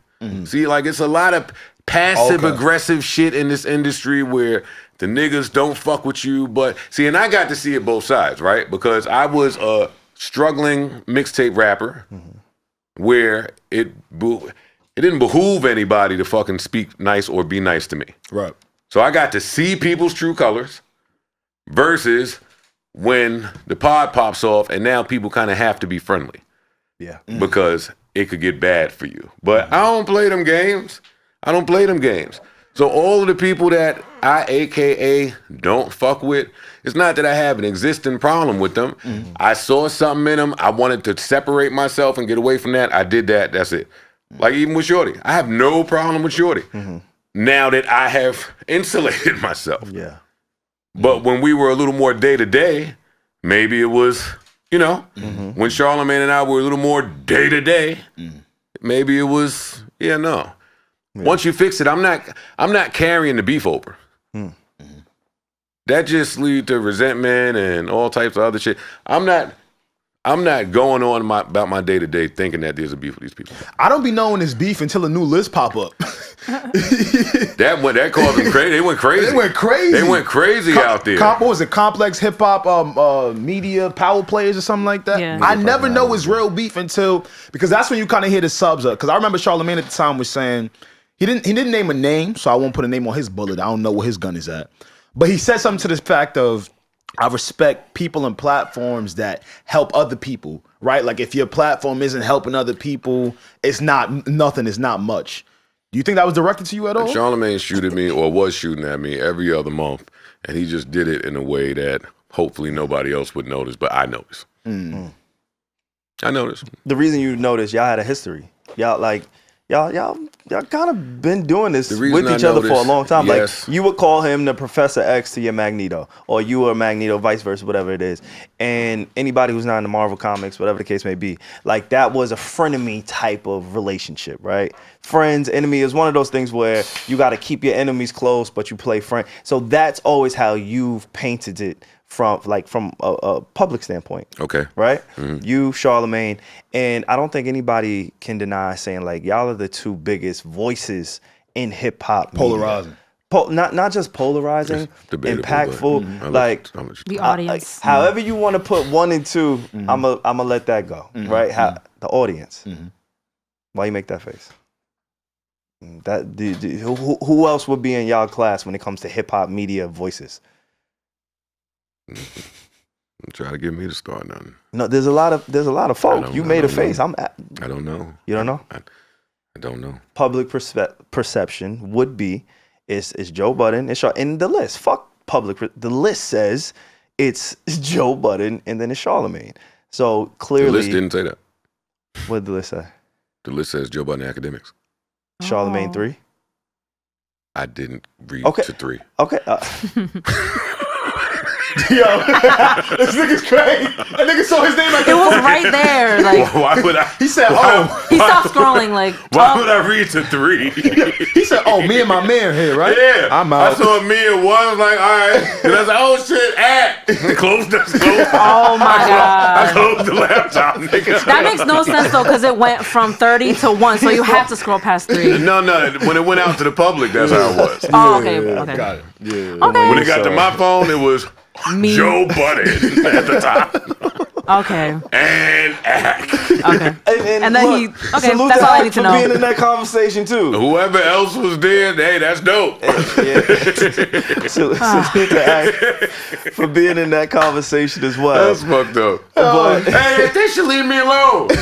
They should leave me alone, man. They know I'm a dick. You again, put it like the past decade. Yeah. Decade, it's been you and Sean. They was mad at that list. Yeah, that list was low. For nothing. See, but that's my point. Like, don't be about it. Who cares? Everybody getting money. I be confused. Okay, well. That's another myth that's going around. It's different tiers of money. Well, when we want to, like, do you really want to? You don't want to talk. Joe don't really want to talk. We ain't gonna do that because we can talk. No, we're not. I'm gonna take a break. I'm gonna take a quick break. Okay, when you say we can talk, you gotta remember you're talking to the nigga who knows the logins, who knows that I know. We can talk. I really know. How many logins you know? I've created all the logins. Hey. Oh, we gotta change some. Oh shit! shit! I just said that. We gotta change some of these logins. He's still all up in them. Like, God, you can't talk to somebody who actually thoroughly you knows. Might know. I know. So that's why I keep asking you, like, do you really want to go? No, we can't. Let me just take a quick break. Call my baby, and we can go. Let's do it. Go crazy. Week 9 of the NFL season is here, and there is no better way to get in on the action than Underdog Fantasy. That is correct. Underdog Fantasy will match your first deposit up to $100 if you click the link in the description and sign up using the code NEEDTOKNOW. That's free money, and there's nothing we love more than some free money. We also love Underdog Fantasy over here because they dish out promos on the regular. We told y'all every single week for the past few weeks, the Pick'em specials. This week, we are asking now, I have a brother who is a beloved Steelers fan. Salute to him. I'm a Patriots fan, so I don't really know too much about that organization. But if I were to choose, I would take the higher on Kenny Pickett this week. All right, Kenny Pickett, all he needs is 1 yard. Again, that is on Underdog Fantasy. Need to know code. They are matching your deposit. There's a nice way to kind of earn, and have some fun on the game. So yeah, I would take the higher on Kenny Pickett this week for passing yards. Same. Remember, guys, that's Underdog Fantasy. Click the link in our description and sign up with our code Need to Know for a first deposit matchup of up to $100. Go do it. Yeah, so we was talking about the numbers, right? Like, you can't, like, I'm one of the few people, you can't just say, yeah, no, I don't fuck with him because of that. Like, it's there. You get what I'm saying? Like, so you, Charlamagne, Akademiks, again, I know you only saw number 2. You didn't get down to number 3. Or 4 or 5. Or 4 or 5. Whoever was there. They I've been in your brain. number 1 since I got here. I don't know what. It's me against the field. All right. You know what? This nigga's crazy. When you say something like that, there was an annual show that you and Charlamagne did, the wrap up, the year-end wrap up. I was lucky enough to be a part of those, to help produce some of those, the last maybe 2 that y'all had done. I was there. One of them we did at your home. It was lovely. It was cool. Great time. Great turnout. The numbers. People looked forward to those. Like, it was becoming a thing. It was like Uncle Murder's fucking year-end wrap up. It was. No, it wasn't. But it was better than that, but go ahead. Yeah. What I mean, Well, say it to me. what I meant. Let your words and actions match. People were looking forward to that content piece each and every year at that time of the year, in the same way that whoever wanted to hear Uncle Murder was looking for his content piece. Like, we didn't really get to see you and Charlamagne together other than outside of that moment each and every year for those 3 or 4 years that y'all did the wrap up. That's why it was special. Because you didn't get to see us 2 together until that end of the year wrap up. And for me, like I said earlier, how often do you see me sit next to someone as experienced as me when it comes to broadcasting? Like, that was the one time. Yeah. So those were fun. You know, I had fun. I like them shits. Yeah, it was a great time. I think it was a great turnout. And I think life is a series of moments, and moments pass. So let's make this one last as if it's all we have. This ain't the JBP, man. I'm just telling you got to appreciate things while they're happening. Tomorrow's not promised. Yeah. Things could change in a heartbeat, in a New York second. And that's what happened. Did you feel like at that time that you viewed Charlamagne as a frenemy? Because to what I said earlier, like, you guys are so good at what y'all do, but as a viewer, something felt so forced with the 2 of y'all. I could never put my finger on it, yo. Alex, I gotta give, like, that's for you. Give me pushback. For you, yeah, no, you felt like it was forced, right? Yeah, so like, there's a community who may have felt like you, but I think there was also a community who felt like me, where it's like, again, it's like when the Avengers link up. It's like, oh shit, these are the only 2 guys who appear to be honest in media, who appear to be honest in rap, hip hop media, who aren't afraid. These are the only 2 guys with those type of voices and impact. So when you say it felt forced, I felt like it was almost a match made in heaven to see these 2 guys speak about culturally relevant things once a year. So to your point, that's your perspective. Facts. I never invalidated it. But it also has like millions of views.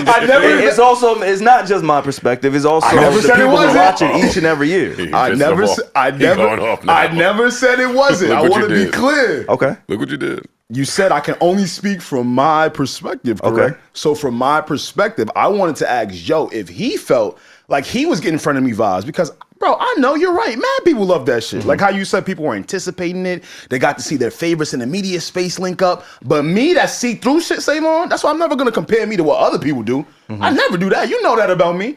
I like to make my own case and opinion on things, right? And when I would watch it, something felt so forced about it. I couldn't put my finger on it. Like, so again, to ask you, do you feel like I never got frenemy vibes from Charlamagne when I thought that he thought we were on equal footing? Hold on. I went to college, but hold on. What Joe is saying is he never thought that they were on equal footing. Okay, so he believed Charlamagne thought that they were on equal footing, but he never thought that they were on equal footing. Now, I want to challenge you because, again, going back to what I said about the Rory and Mal clip, I pulled up your rebuttal to Charlamagne when you kind of laid out. Like another clinic. Absolute masterclass of putting an end to that one. I go back to that one every few months. I watched that one. That's a dog. Leave him alone. Leave that guy alone. You know what made me say that about you?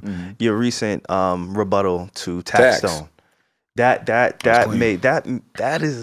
might be number for me, because that was just different. But going back to Charlamagne, when you respond to Charlamagne, I think the biggest point that you were trying to make is, hey, I own my shit. I own my shit, and you are in a ecosystem that you don't necessarily control 100%, right? You don't have, at that time, again, today, fast forward, things may look a little bit different, but you and Charlamagne, I believe, are so important to this culture in particular because it gives an example to do it different ways.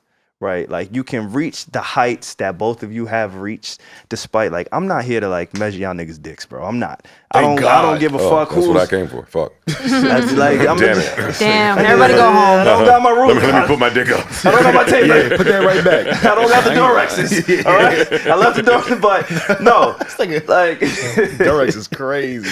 I just think y'all are an example of excellence in this space. That's true. I don't want to take nothing away from anybody that seems like they don't like me. Like a lot of people that don't like me are successful. Like they did it. Like I don't want to take nothing away from that. I don't know too many company people I've ever like just been hokey dory with. Like that's me. Like that's a me thing. If you are like gun ho Mr. Company Man, then that works for you, but we're gonna go our different ways. My path is not that's not my path. Like I'm very clear in my path, and that ain't it. Like even when it comes to you say like we're the top 2 voices in culture. Like first of all, what culture? What is culture? What is that? Media. What do you mean? Please. What do you mean? Please, that's like loyalty. That's not, Joe. It's not. We can't do that. Please with that. We can't do that. We can do that. This is the exact time to do it. 50 years. We got 50 years of evidence. What culture? I don't know. You happy with all these celebrations? I mean, you happy with the people that's throwing the celebrations? You happy with the payouts? Spotify just announced, hey, we now adding some other shit to not pay y'all. Like what culture? Like don't beat me down with culture. I'm not falling for none of the myths. Like I'd like to think I run right alongside of whatever the industry is doing. I don't operate inside of it. I run along at my own pace in my own world, and hopefully we advance. But I don't really consider that Charlamagne that either. Like Charlamagne make it very clear that he's trying to get to politics, he's trying to get to books, he's trying to get to late night, he's trying to get to white people. He make it very clear that my focus is not y'all. Like us, this culture you speak of, it only ever acts as the entryway for us. Like, and then once people get inside that club, be prepared to meet somebody new. So we have to constantly acquiesce to the changes that people are going through, that the climate is going through, that the fans are going through, that the industry is going through. So yeah, I don't view it that way. This culture would have, if they had their choice, Joe Budden would have been over 99 times and then some. If the culture had its way. Yeah. Please. But when I speak on culture, like it's tough for me to hear you say that. And I agree with some of the things that you said. But the reason it's tough for me to hear you say that is because you literally hosted a show called State of the Culture. Yo. I watched that shit. So when we talk about culture, there is an energy, a community, a mindset that speaks to the culture that I'm speaking to. I'm not talking about the machine. I'm not talking about, the industry. I'm talking about the culture, right? There's and within that, there's... You're talking about the people that create all the fly shit and then sell their rights to the people that end up owning the culture. No, I'm talking about the things that move us as a community. Those things are the people that end up selling all of their rights to the people that run the culture. It's hard for me to say yes and agree with that. It is, and because you're not that. Hold up for a second. I'm not asking you to agree or disagree. Got it. The proof is in front of you. Okay. The proof is here. I'm one of one. I am the only independent, fuck y'all, fuck the system, fuck the ads. This is the way it's being ran, and I'm the one of one that has bucked that system. So it ain't really up for debate, like to me. Yeah. That's why I salute. Did you hear what Nas did for Rakim and Scarface? I think that's super dope. So speaking to the culture type thing, back to the people within this space that have to create opportunities for ourselves because they won't do it. They'll just keep taking from us. For those of you that don't know what we're talking about here, Nas created a fund called the Paid in Full Fund where Rakim receives $500,000 and Scarface I think that is beautiful. Along with healthcare. Along with healthcare. Correct. Because we've been having a lot of conversations about where is hip hop going to be in terms of what is it called? The like something returned back, like a retirement plan of a sense, like a union. Yeah. There we go. So it seems like it's being built up that way, but it starts with us for real. Culture is just a word, I feel. It's a buzzword. You mentioned ads though, and before when I was working for you, I used to think you just hated ads. I didn't really understand it. You didn't do a good job of explaining it to me. Probably not your job, but as time has progressed, I understand your stance is more with knowing your worth, which I completely agree with. Oh, for sure. But would you agree, though, it's a little bit easier for a Joe Budden to realize what his worth is and where things could go and how much money could be created and made? I argue against that. I mean, I do understand. I would love to hear you here. I understand how somebody could think that, but I totally argue against that. It's either easier because I was Joe Budden and I was who I was before I got here, or it's much more difficult. Why would it be much more difficult? Because I already burnt 20 million bridges before I started. I already have a history or a reputation or a slate that some people out there are just going to hate you off the rip and not feel like doing due diligence to learn more about you. I don't want to hear your voice. I don't want to hear nothing about you because of the 15 years that I have of shit to hate you from. I can hate you from loving hip hop. I can hate you from Def Jam. I can hate you from here. I can hate you from there. I can hate you just for all the rapper stereotypes and stigmas that come with us. So, no, it wasn't easy for rappers in 2014 and 2015 to totally pivot to something else. I think that's like revisionist history. That's when in 2014 and 2015, I remember it like yesterday, when you tried to pivot to something else. First of all, there was no clear avenue for retirement for rappers. Correct. Nor did anyone ever believe that there is retirement for rappers. There's some people that feel like rappers can't retire themselves. The fans do it when you old and you washed up and you whack and you all the things that Drake said about me the other day. Like, so all of that existed then. Then it was, oh, you trying to podcast? What the fuck is that? You're a loser, you're a failure, you wash. So, I mean, you start. I didn't need Nicki Minaj to say that in 2015 or 2016. That hurt. That hurt where I was trying to go. What did she say again, Joe? She said, she tweeted. This is when she was with Meek, and that's my girl now, so I don't want it to make it seem like I'm kicking her back in. Hey, Nicki, if you're watching. She said, have fun with your little podcast, or just something like that. And then Meek sent the barbs on me. It was like a power couple onslaught. What I'm saying is, if I was John Schmo, that don't happen. These powerful voices and forces don't look to hinder you. If I'm John Schmo, there's not a Charlamagne to try to track your progress every step that you take. None of that exists. If I'm John Schmo, maybe I can just have the call her daddy trajectory, where I'm nobody, I kick ass from the rip. I mean, we don't know. That don't happen. I don't think it happened either, but we don't know because I've never been John Schmo. Right. And that, which is true. But what do you say to podcasters? You know how many rappers, hold up to that point. You know how many rappers have started podcasts and it just didn't work? Rappers much bigger than I. We can name them.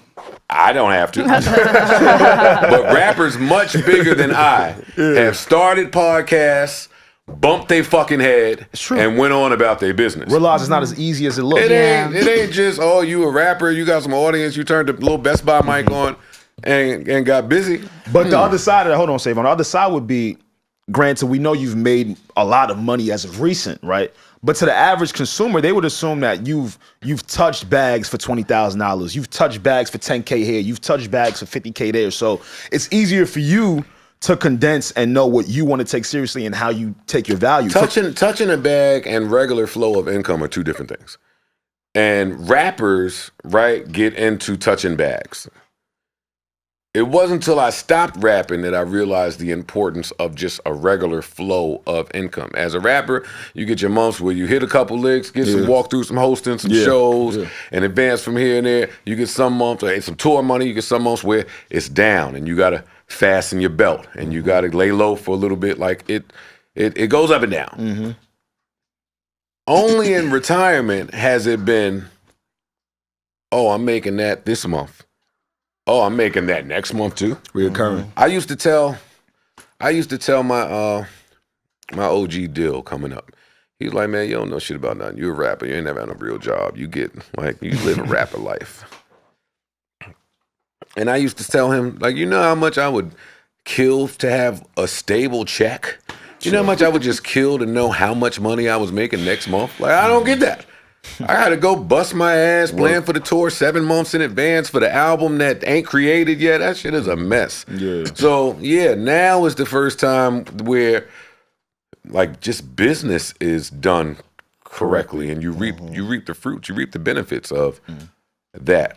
When I first got in podcasting, I was trying to preach that good word to so many other podcasters, and it took me bumping my head a couple times to learn that everybody don't want that, right? Like everybody, there's no one way to do this thing. Yeah. Like there's a million different routes and avenues, and I can't convince somebody to do it my way, nor should I want to, because my way is insanity. Gotcha. Like this was insane. If I explain this to somebody and say, hey, you should do this, that would be void of logic, but it worked for me. Everybody got to go figure out what works for them. Gotcha. I'm glad you said that because a lot of smaller podcasts have to take the ad money. Well, they don't have to. They choose to take the ad money to pay the expenses, to pay for the studio, to pay for the staff. Why? I mean, where else is going to come from if you ain't got a 9-to-5? Answer it. See, and that's my problem with podcasters. Yes. Nobody thinks, hey, take the question that seems difficult and spend some time trying to answer it and see what you come up with. Because my first answer is bank. It's the same thing anybody else do when they have an idea and they don't have the income to fund it. A loan. You go to a fucking bank and get a loan. Or you go to a loan shark if you can't go to the bank. Like, there are answers to these questions. It's not just, I have to take this ad from this company at 100 times below the rate that I feel I'm worth. These other podcasters let these companies tell them what they're worth. I don't do that. And I want to give you your credit. I don't do that. Yeah. Hey, when you ready, when it's time to talk CPMs and whatever that geeky shit is y'all niggas is talking, CPMs, hey, send it to the field. Yeah. And I'm glad that they know that today. They know, send that to the field. When they come to me, that conversation changed. I don't move like none of that. So you do feel like if even the smallest of podcasts were to subscribe to this, even though, like you said, it's insanity, you feel like if the smaller podcasts were able to subscribe to this thinking, things would change with the ads? I think things won't change doing it the way that the smaller podcasts are doing it. Because who are the ads y'all niggas is getting? Magnums. Yo, don't do that. Black. No, he's right. He's right. We have a fucking Magnum ad. You getting black. Well, and not Magnum. Go ahead and take it out. But y'all getting black nigga junk. Yeah, yeah. They not sending nothing to y'all that's important. Yeah. Nothing that you see on television. Do I cut on a pod in here? You niggas is getting exclusive vodka. Y'all niggas is getting the trimmers for beards. You niggas is getting, and that's cool. But nah. I don't like the redlining in podcast advertising, which is if we good enough to make, I see that our culture makes everything pop. So why would I not charge at a premium? All y'all trying to do is come galvanize my audience, which I know myself to be a driver of inventory, and I have this amount of years seeing that my audience spends. So no, you can't come over here for 1, 2, 3, 4, 5 episodes, take all of that fan base, take it to you, and we not have an equity talk? Or that not be priced at a premium? You want to give me $2,500? Wait, what? No, they can't speak to me like that. I won't allow it. Yeah. Now, everybody can't get on that. That's what we're saying. Everybody can't get on that.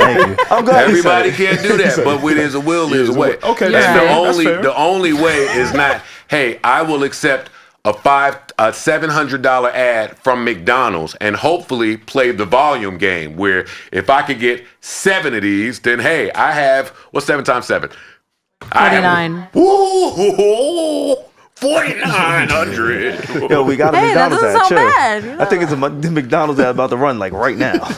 Why would I even take that from a company that's worth however many trillion y'all are worth? Yeah. Y'all worth too much for us to even discuss anything at the number you calling me about. Don't waste my time. Yeah. And I don't want to waste your time. Joe, how do you feel like these companies are valuing ad placements on podcasts these days? Well, podcasters got outdone by streamers, by gamers. The boat is passed. It's over. Damn. It's over now. It's over now. I'm sorry. Sorry if this bad news to the cameras. Listen, there was a window. Yeah.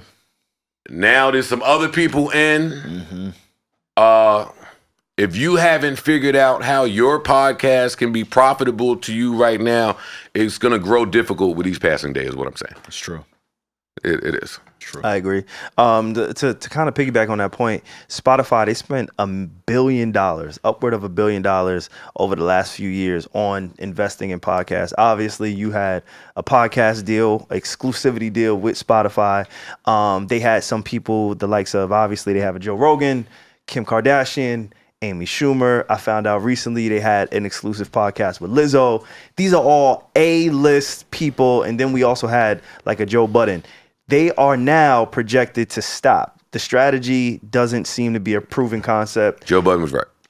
They're all pulling out. Joe Budden was right. This is a long, drawn-out way of saying Joe Budden was right. And don't take that away from me as a Virgo. Right about what? I need to be right about this. But what exactly were you right about? That was a failing business model, right? Like, and that was part of the stress that came with the Spotify deal, right? You as a podcaster, you know, you're trying to get better as a podcaster in this niche field. Mm-hmm. And actually, let me take it before this. As a struggling mixtape rapper, I was outside when we was getting $3 to $5 grand. It was $2 to $5 grand for walkthroughs. Mm-hmm. And what eventually happened was the Instagram baddies started doing walkthroughs. Yeah. Look way better than y'all. Not only did they look better, but they were a lot cheaper. Mm. Oh. And they brought in audience. So the niggas like me that were running around getting hosting bags, oh shit, it's over. So they found a cheaper way to do this. When the pandemic came, a lot of people found cheaper ways to go about their business. Great that Spotify is coming in to spend over $1 billion on podcasts. But when you do that, you have to spend it on podcasters, not celebrities. Mm. These celebrities are going to give you a headline and they're not going to deliver with the podcasts. Mm-hmm. So the headline is going to pad the pockets of all the people with stock in this, and they will decide to sell when they feel the time is right. Mm-hmm. But what did that do for the community? Mm. Like, I'm all for a Kim Kardashian podcast if we're going to get Kim Kardashian podcasts. Mm-hmm. But if she's just going to take a check and go, then that don't really help. That hurts the people that really do podcasts. Yeah. If Michelle Obama is going to come do one podcast, if Meghan Markle is going to come and do one podcast and leave, then all of that money that is supposed to be going to podcasters is just going to celebrities to take a quick check. Oh, you ruined the field that fast. That's such a we good ain't point. been here but a couple of years, and y'all have fucked up the whole field already. That's such a good point. Because now to the streamers, like how you were mentioning, streaming ain't nothing like podcasting. Meaning, not every celebrity is just gonna want to jump in it because they're handing out bags. It's very, very different, and it's so fucked up that podcast was the place where they could get that shit over. Yeah, it's over. It's over. It's over for that. It's over for that, but it's not over for podcasting. Again, if you figure out how to be the best at what you're doing, then you'll also figure out how it can be profitable for you. That's a good point. Like where I am now, I don't really care about what's happening in the business of podcasting because my business runs differently than the business of podcasting. People hate that. People hate when you're not in the midst with them. I've realized that. When you just want to do your own thing and stay out the way, you come off as the rebellion. Or like, oh, he doesn't fuck with people. Or they wish they could do what he does. So I think that's why. The funny thing is, the other day, Hov got asked, like, yo, would you take the $500,000 or would you have a conversation with yourself? He finally answered it. And Hov said, you take the fucking money because I put all of the gems in the music. I think that would be the equivalent of a Joe Budden. Joe Budden has given you all of the game, all of the gems throughout the rants, through the madness, throughout the breakups, throughout the contracts. Yeah. Like if you really listen, he said it before. He's given, like just listen. And you know, this is just one of these moments where I want to give you your flowers. And honestly, I just want to give you like some gratitude, because a reason that our podcast has been able to kind of break through in a sense, like, and again, we still building, but we get the acknowledgments of the Joe Buddens, of the Elliott Wilsons, of the Charlamagne. Like, we've gotten acknowledgement from the people that we see at the top, and a lot of that is based on your blueprint. Like, I almost blocked y'all when that Charlamagne shit happened. I was gonna ask, like, did you care? I almost blocked these niggas. Why you saying? Yo, bro, why you did that? It wasn't our fault that he shouted us out. I want him to shout niggas out. That's great. I root for these guys. I want him to do that, but he was too excited. What you mean? He was hype. He was hype. Yo, that's hate, Joe. Don't do that. He was hype. You can't hate on shit, bro. You was like, though. What you saw? What you saw? That's just it. I see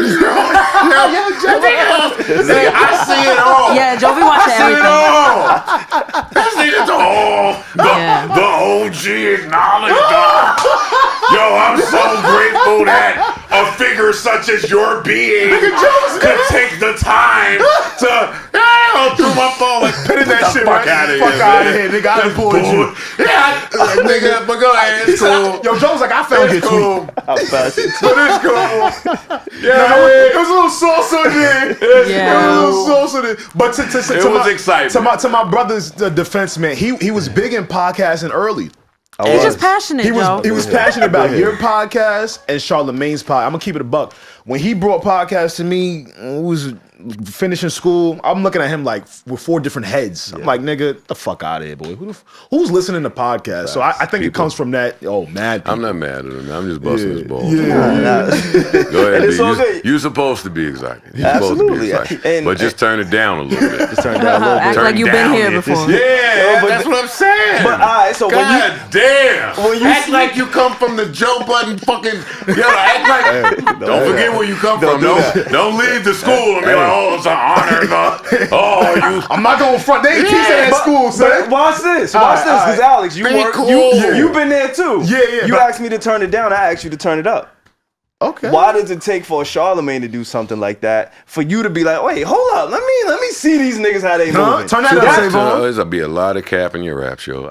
And that's my problem with you niggas when y'all get in front of these cameras. SaVon, did that need to happen for me to recognize what you brought to the podcast game, or did me and you not, or were you not one of the first people I approached when it was time to expand the network? You did. You did? So then what do y'all get on these mics talking about? No. See, I can't let you do that, Joe. Oh, tell me more. Tell me more. Our supporters be getting at you. Because, granted though, salute to you, because a lot of our supporters did come from the Joe Budden hive. So for sure. They just looked at it as, they probably never seen publicly Joe address the Need to Know podcast. There we go. In that fashion. I have I have sat next to SaVon on air and worked. I'm not going front. That's when you said that shit about Justin Bieber, right? Why do we gotta do that? Because I was trying to remember that day. Where do we go? I'm just saying, okay. Not your best moment. What is going on? I remember the day, my fault, bro.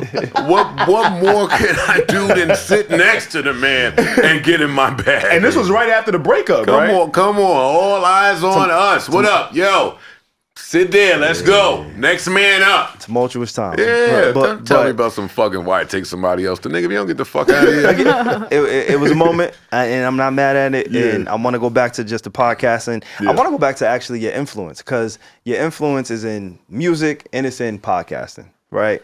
But I kind of want to shift gears a little bit over to the music. Okay. There's a lot of times, me working so closely with you, a lot of people being introduced to us through Joe Budden. When you go through shit, and I know you hear it all the time, because I've heard Ish, I've heard Ice. I know in your personal life, when Joe Budden has a headline, it's like an effect, a wave. Everybody gets that headline. So when shit happens with you, my phone goes off. Okay. Still. And it probably will for the rest of my life. Okay. And I just got to accept it. Yeah. Recently, you and Drake have had a back and forth, right? And I don't even know if it was so much a back and forth. It was more so you said how you felt, and I truly believe your judgment was fair. Your Tanner, assessment, we clipping this too, Tanner. Your assessment was fair, but subscribe now. No, seriously though. Subscribe. My man told Joe. That's one of my favorite things about podcasts. I can tell when the clip it up topic is coming. When it get queued up. Okay, fine, we are gonna clip it, so what? Joe, so watch this. Nigga, I help you with the clips on your shit. So of course I know when to clip it up. That's different, but I'm gonna let you get it over. Let's That's go. very different though. That's very different All right, because I I'll don't give it- subscribe to that culture. Okay. That's true. So never did I. I never get it. I hit get that. anybody and said, "Hey, I'm talking about this, and this is our clip for the day, and hey, you take this clip." I've never done that. You haven't.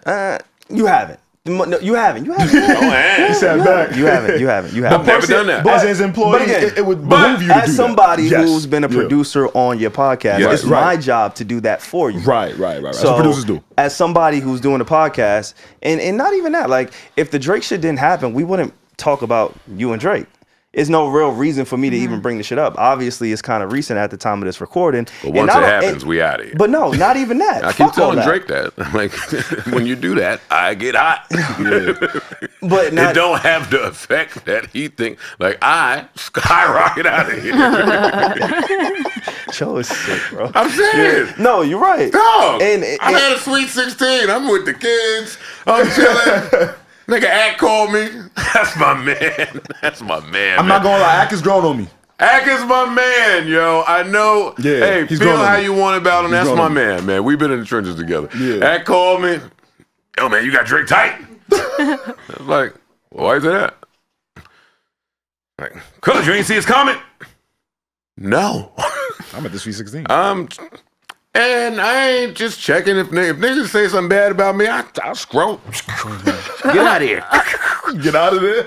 If you say something bad about me, it gotta get to me from somebody I love.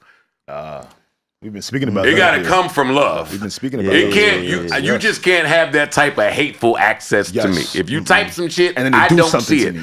Yeah. So Ack sent it to me. Bah! Said this motherfucker. It's like, oh shit, this nigga went off. Yeah. he Oh, went that crazy. was a lot. He went crazy. He went crazy. I read the shit and went back to fucking with the kids. Yeah. Like, I love to hear it. I was so thankful that that didn't consume the time, right? Like that didn't ruin my Sweet 16 experience. None of the kids was asking about it. They didn't play none of that shit there. So it's like that happened. It was great. And I saw it like a fastball over the plate. Yeah. Yeah. And Whenever those things happen, I view it like a fastball over the plate. I can't wait to get to work. Let's get to work. Turn the mic off. Yeah. I'm never at a shortage for words. But one of the things you can't, and not that you can't, but one of the things that I don't think you would do at work on air is truly document y'all's history, right? There's a lot of people who just see Drake acknowledge you and they still have the lens of Joe Budden of the past, right? Joe Budden with the wife beater, Joe Budden who's struggling, Joe Budden with his problem. Like a lot of people, when they see Drake mention Joe Budden, most of them aren't in tune with where Joe Budden is today. So that's even why I brought this shit up, because I would like to kind of broach something that I don't think you would ever do, because I know the nigga that you are. Like, you're not the person who talks about your accolades. You're not the person who says, oh, this is me, look at me. Like, not in that way. That's just not who you are. So I brought that up. Fuck the topic, fuck the time. And I think it just happened to be in that alignment. But you have a stigma about you when it comes to Drake. Truly, as a friend and as a person who's a fan of the content, I don't think it's warranted. So we do have headphones. I'm going to play a clip for you. I would love for you to kind of just, you know, We can't forget about them diss tracks now, though. Yeah. No, we're not doing the diss. We're not even going there. We're going beyond that. We're going 15 years back. Okay. Wait. I'm sure Joe, Got he's in the registry, so I'm sure he saw this, but there's a lot of people who may not have. I just want to play this real quick and get your response to it. Diss. Yeah. When do you? I heard the line you diss me, not going to reply. I'm a nice guy. Now somebody's going to send a I'm shot not at you. like you, man. No. I'm a nice guy. I'm not gonna diss me. You'll never hear a reply. The nigga nigga's not gonna diss anybody. Nobody, man. Marketing genius early. That boy. I'm happy. I'm honored. I'm honored He's to good. be around you, man. This is the first time. Yo, come on. Okay, so I can't be honest on your network here. No, I don't take compliments well. Say I'm honored to be around you. Bro, I used to listen to you, so I don't need. You need to take. You need. That's what you need. You need to learn how to take compliments. I think I take compliments. No, you don't take compliments. We spoke about that at the start. That's 15 years ago. That's you and Drake. A lot of people, again, they just see you commenting on Drake as if you're punching up, right? But in reality, you and Drake have had a relationship for a very long time. Drake has acknowledged you as an influence, as a peer, as somebody that y'all have history with.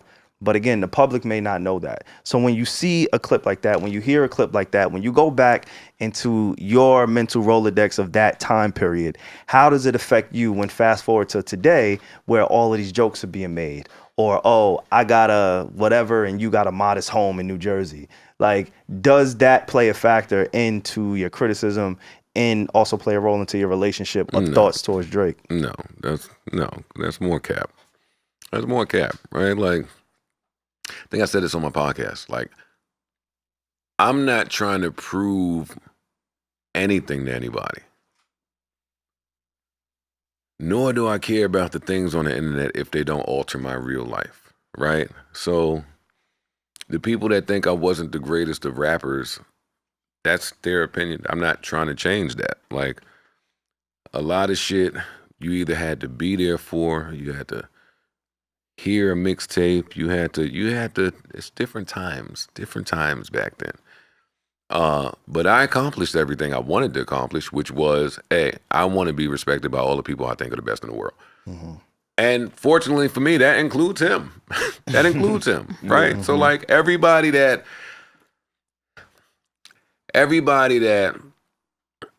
is nice, I think recognizes that I'm nice or was nice. And that's it. All of the talks about like accolades and spins and singles and like all of the stuff in my career, I've heard it all.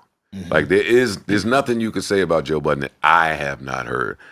So you kind of can't hurt me with none of this stuff. Is what I mean. I like that. You can't. Nah. Because it's like as long as you're right within yourself and you satisfy yourself, then what can anybody else really say? Yes, like I don't search outward for validation. Right.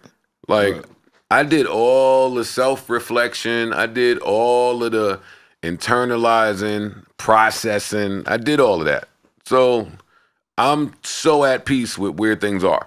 Do you feel like he was humbling you a little bit? Because trying to. He didn't believe none of that shit. I know, but Joe, you be on that podcast calling niggas poor. Niggas be poor. Yeah. It was just so crazy to see the dynamic of somebody that we know probably had a Billy trying to come at you who we know is wealthy. But listen to this though, right? Like there was a time when I was doing all those diss tracks, I wasn't in the best financial space. So when that was said, and it was said, it stung. Not because it hurt me that it was said, but because damn, it was true, and I haven't figured my way out of this escape room yet. Yeah. Like damn, I do think that I'm talented and intelligent, but even if not from rap, I have to figure my way out of this. And when I went through all of that stuff with Complex, Drake was the first nigga in my DM saying, yo, I hope that you get 5 million from these niggas or whatever that number was. So for me, for this time, him to say it, and for me to have, I went and did the work. Yeah. Like I went and did whatever I felt I needed to do for life to change. So yeah, niggas is broke to billionaires. That don't hurt. Like, niggas is broke to billionaires. It's levels to this. Yeah. I ain't exempt. When the billionaires come in and start calling niggas broke, hey, everybody shut up. But I'm not, like, I'm well taken care of. Yeah. Like I'm not, like my family's okay, my kids okay. Like it's not like real people broke. It's like internet broke. Yeah. Again, just to kind of keep it there a little bit. Get your shit off. No, you out of here. YouTube number, subscribe. You going? I'm telling you, you go. But we don't got to do that. I'm honestly, because I know you won't do it. And there's nobody else that's gonna do this for there's nobody who's gonna try to even make the correlation of why the fuck is Drake talking to Joe Budden? There are casual fans. Like, again, there's TikTok trends and there's people who do man on the street, right? And a lot of them are in the trolling capacity, but some of those trolls can be true, right? So there has been a wave after that Drake said, so I don't know what the fuck you did to Drake's fans, but whenever he's on your ass, they be on your ass.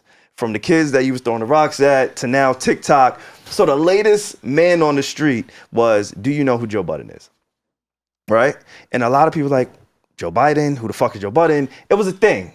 And I say that to say the casual fan may not really be abreast to you and Drake's history. So when we're doing this, whatever, you, Drake, like, it's not even about fuck the YouTube numbers. It's legit to kind of document, oh, wait, no, this is my guy. This is what it is, and here we go, because he won't do it himself. You're not going to play the clip from 15 years ago to say, niggas, I've been doing this for a very long time. Drake fucks with me in a different way than y'all may think because he's the biggest nigga in the world and he's eclipsed so many of you all. No, I've been him, and he and I have a different type of relationship. Does that make sense to you? Yeah, it makes sense, as in I understand what you're saying, but none of it matters. Like, none of that. Who would you have to tell that to, right? Like, that's back to not searching for the validation from anywhere. Like, who would I need to explain these things to? Like, the hip-hop and music lover that I am, right? There's nothing that anybody out there can say that will make me think I'm not one of the greatest rappers to ever live. That is impossible. It can't be. You're wasting your time. Number 3. Right? But even, right, because I agree with that. But even if you don't agree with that, just by sheer numbers of people that have gotten a shot at this game, I am in one of the greater tiers of rap, period. And because of that, you always wanted to be better than it was when you got here. Yeah. And a big part of that for me is a Drake, is a J. Cole, is a Kendrick. It's all of this evolution happening now. So when you see these niggas and they be like, oh shit, I heard that mixtape and that made me, you know what I mean? When Kendrick said, oh, yo, pump it up, is when I really went and tried to write hooks and made it like, those are the real gems of the shit, right? Like, these are the people today that's supposed to be able to say, hey, we are the best today. The same way LeBron and the niggas today are able to say that because y'all had to watch them. Like, this is a pass the baton type of thing. So the kids today, like, if you don't subscribe to that, hip-hop is so much bigger now. It's transcended itself. So there's a lot of participants and players that really don't understand shit about it. But if you know something about that, then everything is going according to plan. How surprised were you when Drake replied in the fashion he did? I mean, for so many years, we've known Drake to be like, yo, just sit with the album. Drake replies to me every time I say something. We didn't know that. Well, you did. You just might not acknowledge it. But every time I say something, he says something. Whether it be him on tour saying, fuck Joe Budden, whether it be him on the song with French saying, pump up, pump it up. But it's different this time, whether right, Joe? Whether it be him on... Would you agree? Because he's coming at more people now. He's getting on his phone. He's sending DMs. It's the way it should be when you are a Billy up and I'm passing Michael Jackson and the Beatles. Like, this should be it's rarefied air. So now when the shot come, it seemed like he was trying to touch my spirit. Like, if I wasn't right, he tried to like dig deep. If I wasn't right within, that could have hurt. Yeah, he was penning. That could have hurt. I thought that shit was on the album, but it should have been. It should have been. Yeah, but I felt like he was trying to do that. Yeah, and I felt like as a billionaire, that's the swag you're supposed to have, and I felt like I was looking for you to do that, like on the album. That's how I felt. Got it. Well, before we wrap up with Drake, I just want to acknowledge the influence not only in podcasting but in music too. He's biggest artist in the world. And back to the beginning of this episode when I said the most impactful voice, like, you got the nickname the Podfather. I hate that shit. Why? I fucking hate it. What? How could you? I think it's a corny, like, the pod. Like, I've never looked. Oh, he's the pod. Like, it's corny. Like that's whatever. I don't like the name, but I think it's cute. To the I name, thought it was a thing. I don't like the nickname, the Podfather, but I understand the sentiment of it, which is foresight, which is influence, which is trailblazer. So if you have to put all of those things in one, he's the Podfather because the Godfather is symbolism of the nigga who did everything before everybody. So I get the sentiment of being the Podfather. And that's not like exclusive to me, right? I know that like people call me that, and maybe I even refer to myself as that, but that's not exclusive to me. Like I'm not, there will be a day where the next person is that the Podfather. Sure. Before me, it was Combat Jack. Like, we all have a role. Rest in peace, Combat Jack. We all have a role to play, right? Like, there'll come a time when the student needs to be the teacher, and there'll come a time when the teacher needs to retire, and it just levels. It's levels. The cycle of life. Yeah, like, it's my turn right now. Yeah. That won't be for ever. That's not in perpetuity. Yeah. For sure. You was about to play something, SaVon? But yeah, it was just the influence. I just I just wanted to go back to the influence. Let me hear it. And this is documented. Back in the day. Niggas is my son. There you go. Another paragraph coming. No, that's my man. With the way I used to try and get like certain flows off, and then when I met Wayne, I realized the goal was to like get bars off, but also have these catchy nuances. So that was a clear indicator of Drake acknowledging your influence. Because again, the current headlines, today's headlines is whatever Drake said about Joe, it just looks like there's a separation that Drake had tried to draw from Joe. But when I hear him say something like that on Rap Radar, Joe was the inspiration or a inspiration.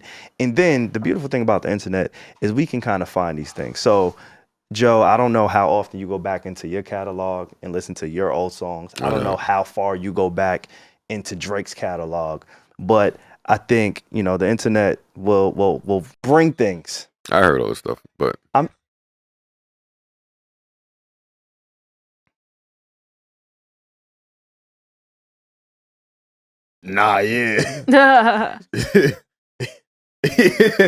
Yo, this guy is AI.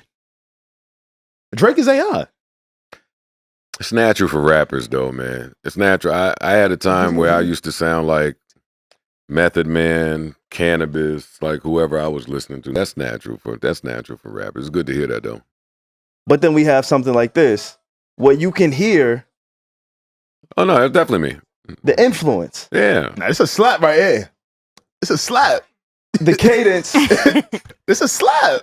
See, but this is why I don't even talk hip hop with people because this is like obvious to me. This is like 2 + 2. Yeah. You can hear it. But again, listen, you talking to a nigga where when Jay-Z was dissing me, and it was obvious that Jay-Z was dissing me, all of the fans said, nigga, Jay-Z don't know who the fuck you are, and shut the fuck up. Jay-Z don't even know you alive, nigga. I'm like, dog, y'all don't hear this? He's saying button. He's saying, hey, you regular, ordinary Joes, button up. Like, who else? I think that's me. Yeah. And they're like, nah. You crazy. Well, he called you on that shit. I said, Drake say, look, jealous ones still envy Jose. It's Joey. Drake doing it again. Nah. Like, but you got rapper ear too, Joe. Got it. You got rapper ear. I know. That'd be the thing. I know. Most people listen. They don't listen to lyrics, right? They just listen to the vibes. But rappers are hiding shit in the lyrics so the casual fan don't pick it up. Yes, that's a good point. But we're in this era where niggas not even listening to lyrics. That's why I hate when people be like, "Oh, you guys are trying to start a narrative." No, are y'all listening? Like, these artists feel ways about things, whether you like it or not. I know you're a fan. I know you would like to hear certain things from them, but they're human. Yeah, they feel a lot of ways about things. A lot of ways. Artists are sensitive, man. And one thing I think Drake got a little bit sensitive about was how you came at the age of people he's maybe been hanging around with, etc. True.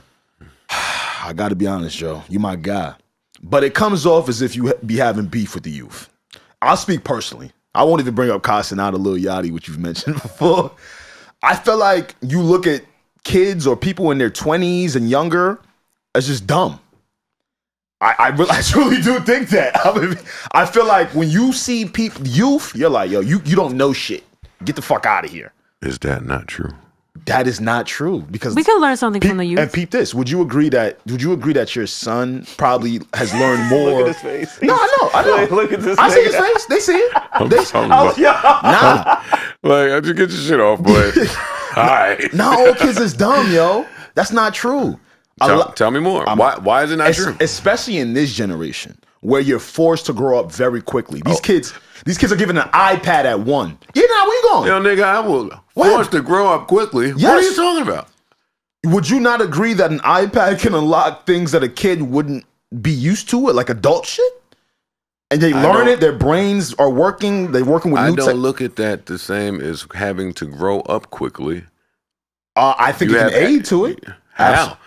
In the 90s, there were children at 14 that had to take care of their entire sibling group because mommy wasn't around, daddy. Circumstance. That's fine. There were kids that had to, I left my house, and many people in 96 and 97 left their parents' house to live on their own at 17 years old. Mm-hmm. That's being forced to grow up quickly. Not y'all niggas using an iPad. I mean, y'all new age kids don't do shit. What are y'all talking about? Let me be clear. These new kids is lazy. I'm with you on that one. These new kids get to live with their parents until they're 30 and 40 and figure it out and go save up. Niggas is not forced to grow up quick today. I'll give you that. But in terms of information, Joe.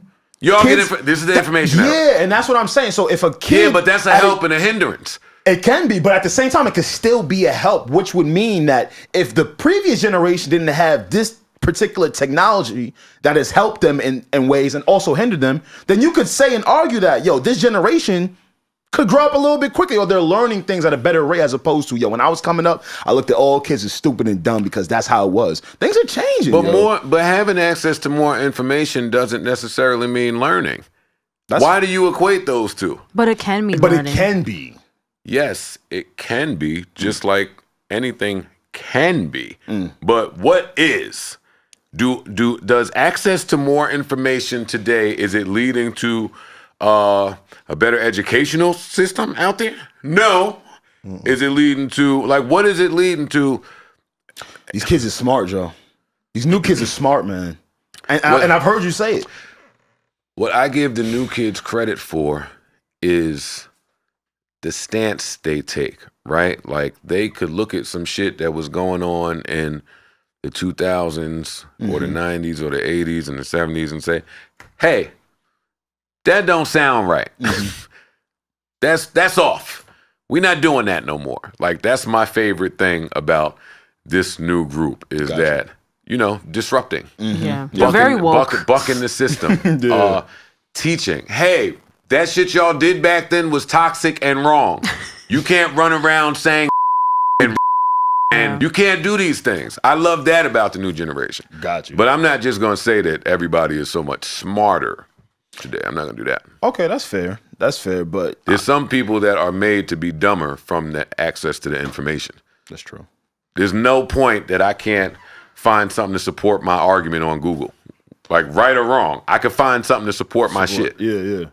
Did you feel as if this For All the Dogs was going to be a mature album? Were you looking for introspection? I misunderstood. I clearly misunderstood what he meant by the dogs. The title. I clearly misunderstood what he meant by the dogs. He was clearly talking about the girls. Being a dog for the girls. Yeah. Had I received it that way, then maybe I'll look at it a little different. But as a Drake fan, it sounded like a Drake album. As a Drake fan, Certified Lover, whatever that was, is a bunch of leftover scraps. Maybe the public don't know that, but I know that. Me too. Dark Lane, demo, dog, all right, we waited through that. Maybe you're trying to get out of a contract. Cool. Them scary hours. All right, nigga, we back to that. Cool. It's a little baby, whatever. Scary hours too. Okay, not my bag, but I'll wait a little bit. All right, what came after that? Her Loss. Her Loss is in the mist. Her Loss. Oh, honestly, never mind. Yeah, no, disco album. We get a disco album. I like that one. I like it, but I'm being patient. Still, disco is crazy. Still, this requires patience. I like this. Right. Yeah. But I hate the boy creating. Yeah, he get to it. Then we get Her Loss. Hey, I like this, even though I don't like my boy with 21 Savage, but I like this. This is cool. But I'll be patient and wait till I get the boy. Yes. And then for the dogs come, which you couldn't tell me after that long ass wait that wasn't going to be for me. So maybe that was selfish. Gotcha. Maybe that was selfish. Because I said on this pod that we've seen introspection from him already. We've heard him talk about his pops being a deadbeat and his mom being his manager, or just things about his family and stuff like that. And I just argue that y'all don't want a mature album for real. Y'all gonna get the mature album and be like, yo, this is fucking boring. Turn this shit off, man. That's not true. I disagree with that. From your crowd or from the crowd that he's trying to gather? Well, not to spend too much time on Drake, but I disagree with the theory that he can only function this way with the crowd that he's trying to gather, right? Like, Take Care is 8 times platinum. Mm-hmm. Nothing Was the Same as 6 times platinum. Mm-hmm. Those are the only 2 albums that are like that, which tells me that, oh, if he do it the way he do it and hit everybody, then he can succeed in a way that only Drake could do. I don't get the whole, hey, I want to appeal, so let me hit the kids. Okay, well, you appealing and you get back what you get back, which is, what'd you do, 2 million? Like, whatever you about to do, it's not what you could do. Mm-hmm. So I just disagree with, hey, he has to hit the kids so he can. I don't see it that way, though, at all. I feel like if you're doing that, you just want to be popping with kids. It's not that you have to do that. You just like kids. Do you think he could stay on top though? When was he not on top? Kai Cenat, who you mentioned, I've heard him say that his favorite rapper is A Boogie. But he's from the Bronx. So I mean, that's vicinity, that's sure, sound, that's like but culture, also familiarity. But also his age, right? And that's a big streamer. So if he's looking at those types of people and they're the new voices for, what's popping, and we see them a lot on blogs, etc., I can totally understand why he could be like, wow, like, the kids don't see me the way my crowd see me. Well, I do too if I look at it through that lens. Mm-hmm. But without doing that, if I'm Drake, no sentence of mine starts with what Kai Cenat wants to do. Mm. I'm Drake. Mm. Fuck do I care about what the biggest streamer in the world is? I'm Drake. It definitely helps, though. I think his lifestyle. I'm Drake. I think his lifestyle is going to change. I'm Drake. Yeah. I mean, yeah, you can name things that's going to help, but I am him. That's true. I am going to dictate. Nobody out there understood nothing about Started from the Bottom when it came out. The bop, the key, the hook, the fucking, that shit was weird.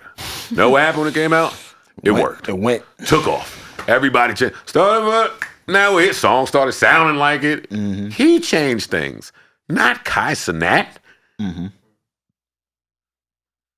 It's funny because your sentiment from views still sounds very similar to how you feel. It's consistent. It's very consistent. It's consistent. Hey, somebody pulled up, I did an Instagram post about him one of them years, 2014, 2015. Somebody recently reposted and was like, yo, it's funny. Everything Joe is saying in this post is what is consistent with what he's saying now. Previously. Mm-hmm. Which is, yo, dog, there will never be a time where I'm not concerned about lyrics. That will never happen. I'm listening to lyrics. If you put it there, I assume it's open for us to talk about. If you putting it there and it sound like you trying to talk to 12-year-olds, then nigga, I'm going to say, all right, this is no longer, I'm out. I tap out now. That's what I do now. I tap out. You want to appeal to them, I certainly can't tell you you're doing it wrong. Mm-hmm. But I know when it's my time to tap out. I think his lifestyle is going to change in Houston. You hear he got a crib out there? I tapped out already. I tapped out. He's like, I don't know about that. If I happen to catch something where back in his middle of the ocean bag, then pipe down. Pipe down. Elevate. Pipe down. Any of that. That's for me where it's like when he get to dissing Kanye and pushing them niggas, let's fucking go. When he get in there arrogant, I'm the best in the world, let's go. You didn't like the R&B on this album though? But yeah. Okay, me too. I think that was the highlight of that album. Alex, what's lost in all of this is I do like the album.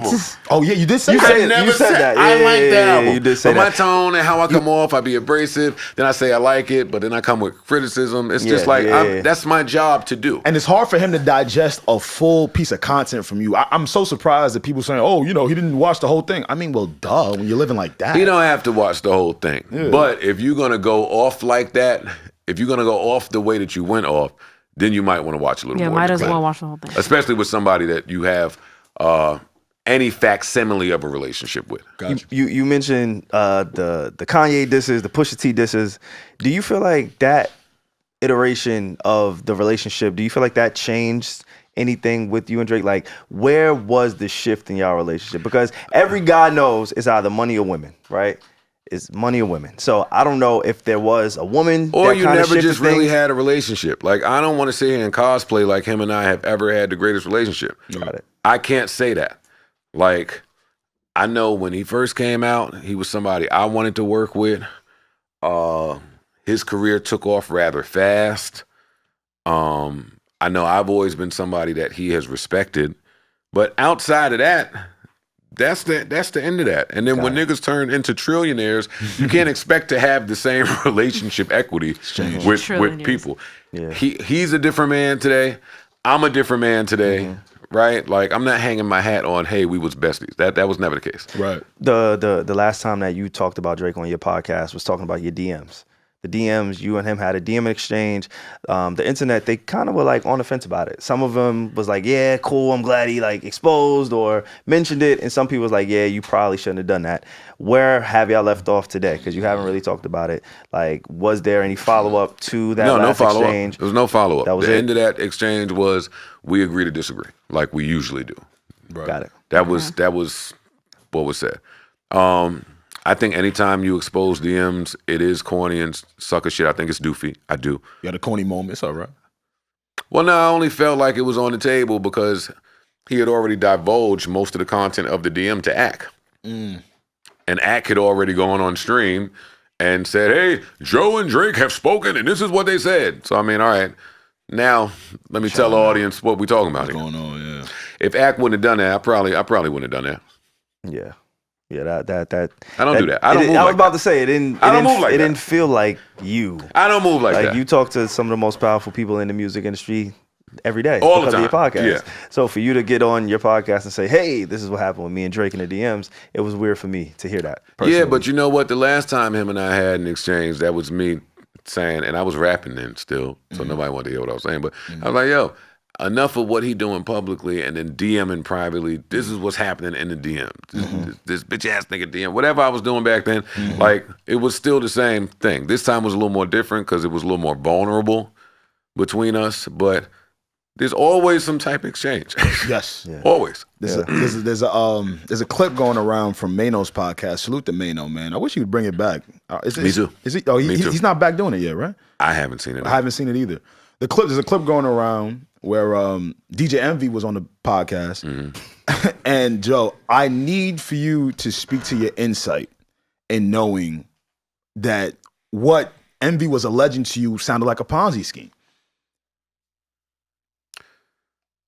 Well, by then I had a couple $. It's different when you got some money.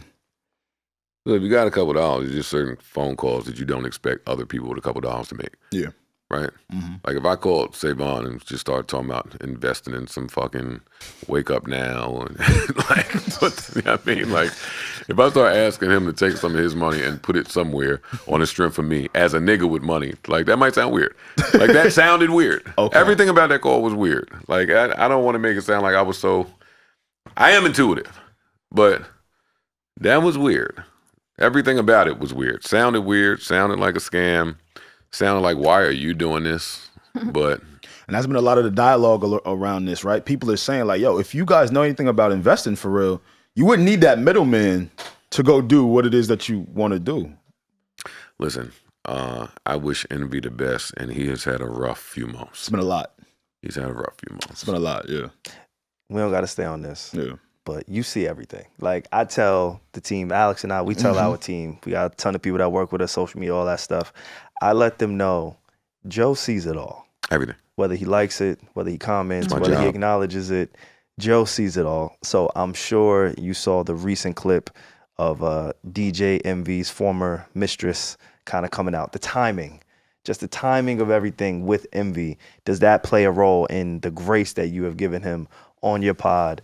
Obviously, Desert Storm family, y'all came up together. Yeah, like, we got a lot of history together. Yeah, you do. People don't know that. A lot of history together. And I think that may get lost in translation in some of the jokes that you may tell on your podcast and some of the banter, the energy, It get lost the tone. in translation because at some point he picked a side with Charlamagne.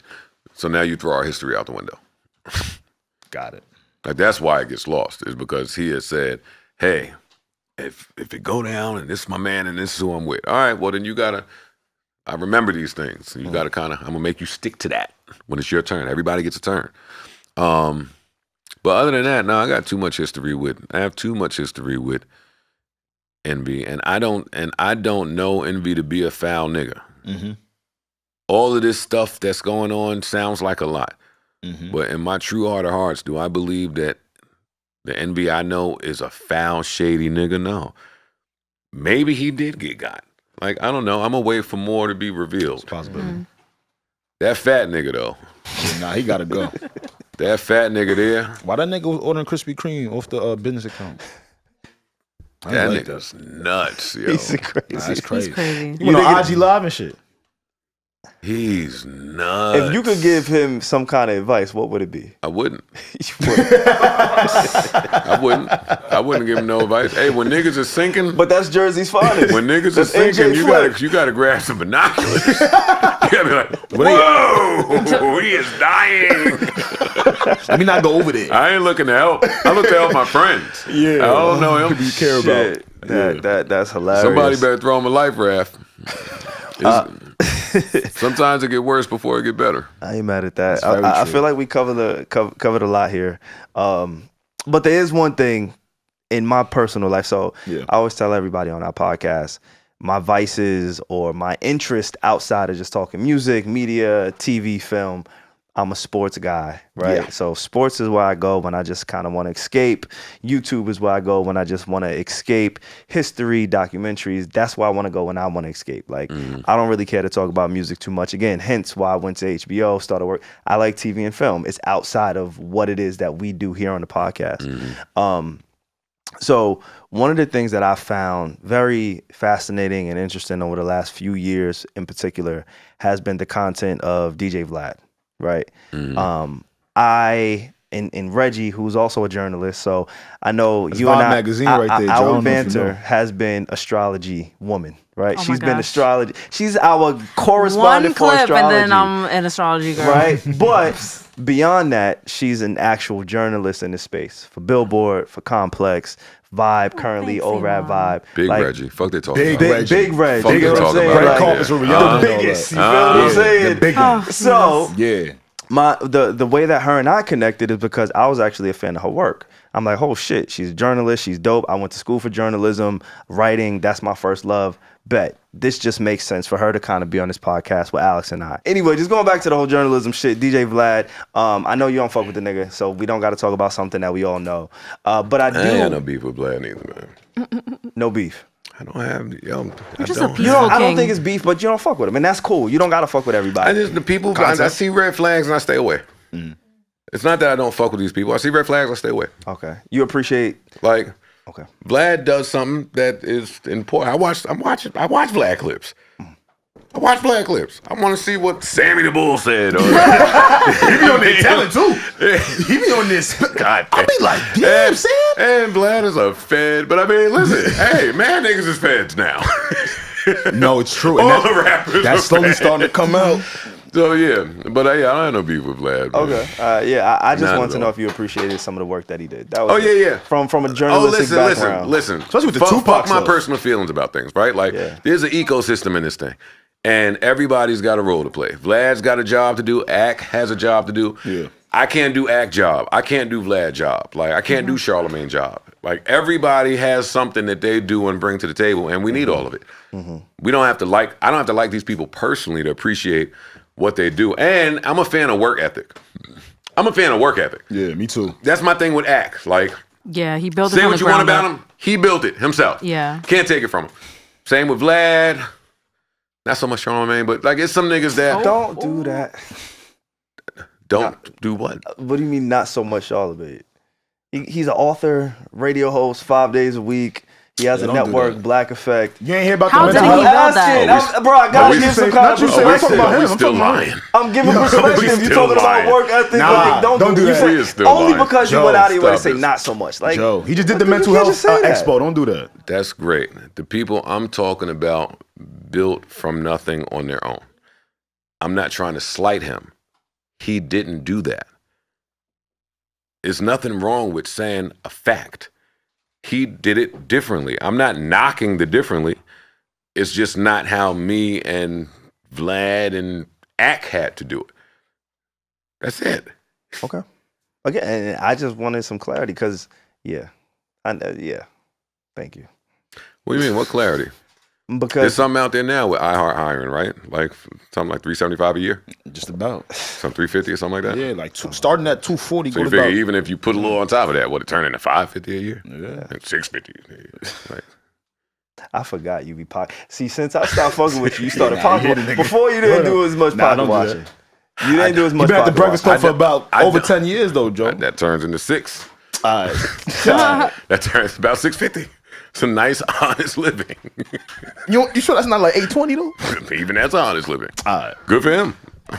But see, this is why it gets me so tight. It's not that I be pocket watching SaVon. It's just that I know my field and who's in that field.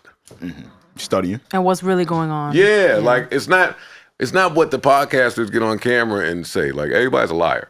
I don't believe none of it. Like, I know what's really happening. Mm-hmm. So I don't have to pocket watch. I kind of know what everybody's making. But nobody knows. Y'all want to tell, all right, this nigga made $100 million, but oh shit, the company is fucking going bankrupt 2 months later. Mm-hmm. Y'all don't worry about it. Don't worry about it. Don't worry about it. Everybody getting millions, but everybody going bankrupt. Like, what's going on? It's so confusing. It is so tricky. I don't get it. You have to be careful. No, it's so fucked up because when you in college and shit, a lot of the media companies that you adored or you wanted to work with, etc., a lot of them are just fading away one by one. And I'm sitting here like, but there's one person I did want to ask about. I know you say you don't have a problem with anybody and this and that. Last name of the day, man. Adam 22.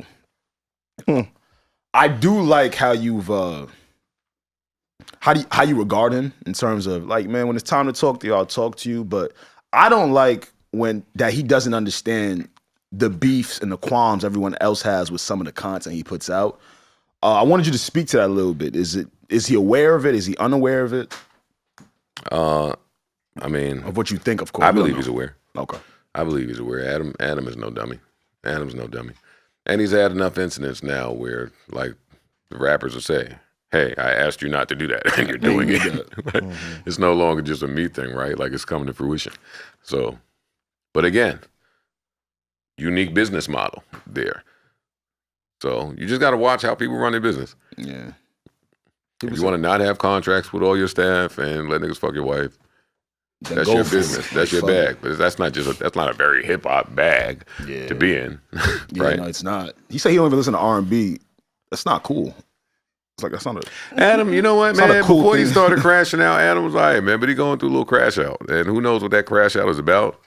I know what it looks like. I won't say it publicly, but gotta pray for people. That's a fact. That's a fact. Well, let's pray for everybody, man. That's what I say. Yeah, I'm with you, bro. Joe, I get it. I see why you was number one. Yeah. Like I'm just watching you right now. Like, I always knew because I've had the fucking honor, bro. I've been like, went to school. Fuck just the school, bro. I went to like. We've been on set with the greatest of. I've seen this nigga interview dozens of people. Yeah. Oh yeah, we used to do the pull-ups with you too. The pull-ups. Yeah, y'all done everything with me. Like it's just different. So to see you in this space, in this light, it's like, all right, I get it. I get it. Wait, hold on. You said you guys have done so much together. Do you have any stories about SaVon or Alex that I probably might not know? Because they're, I work with them now. My favorite SaVon stories I can't share. Why?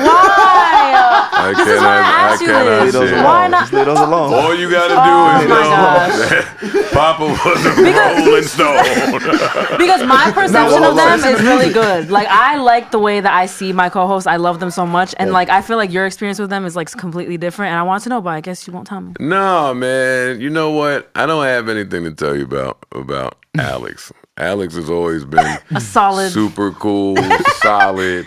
You know what's funny? You know what's on brand? These sweatpants are on brand for Alex for me. Why? Right? Like, because he's the guy that is just going to make sure he's in tune with what's happening at the ground level. He be paying He's in. Okay. He's in the know. That's a good, so that's him a good wearing thing. With the these- people, yeah. That's a fact. Yeah, totally on brand for him.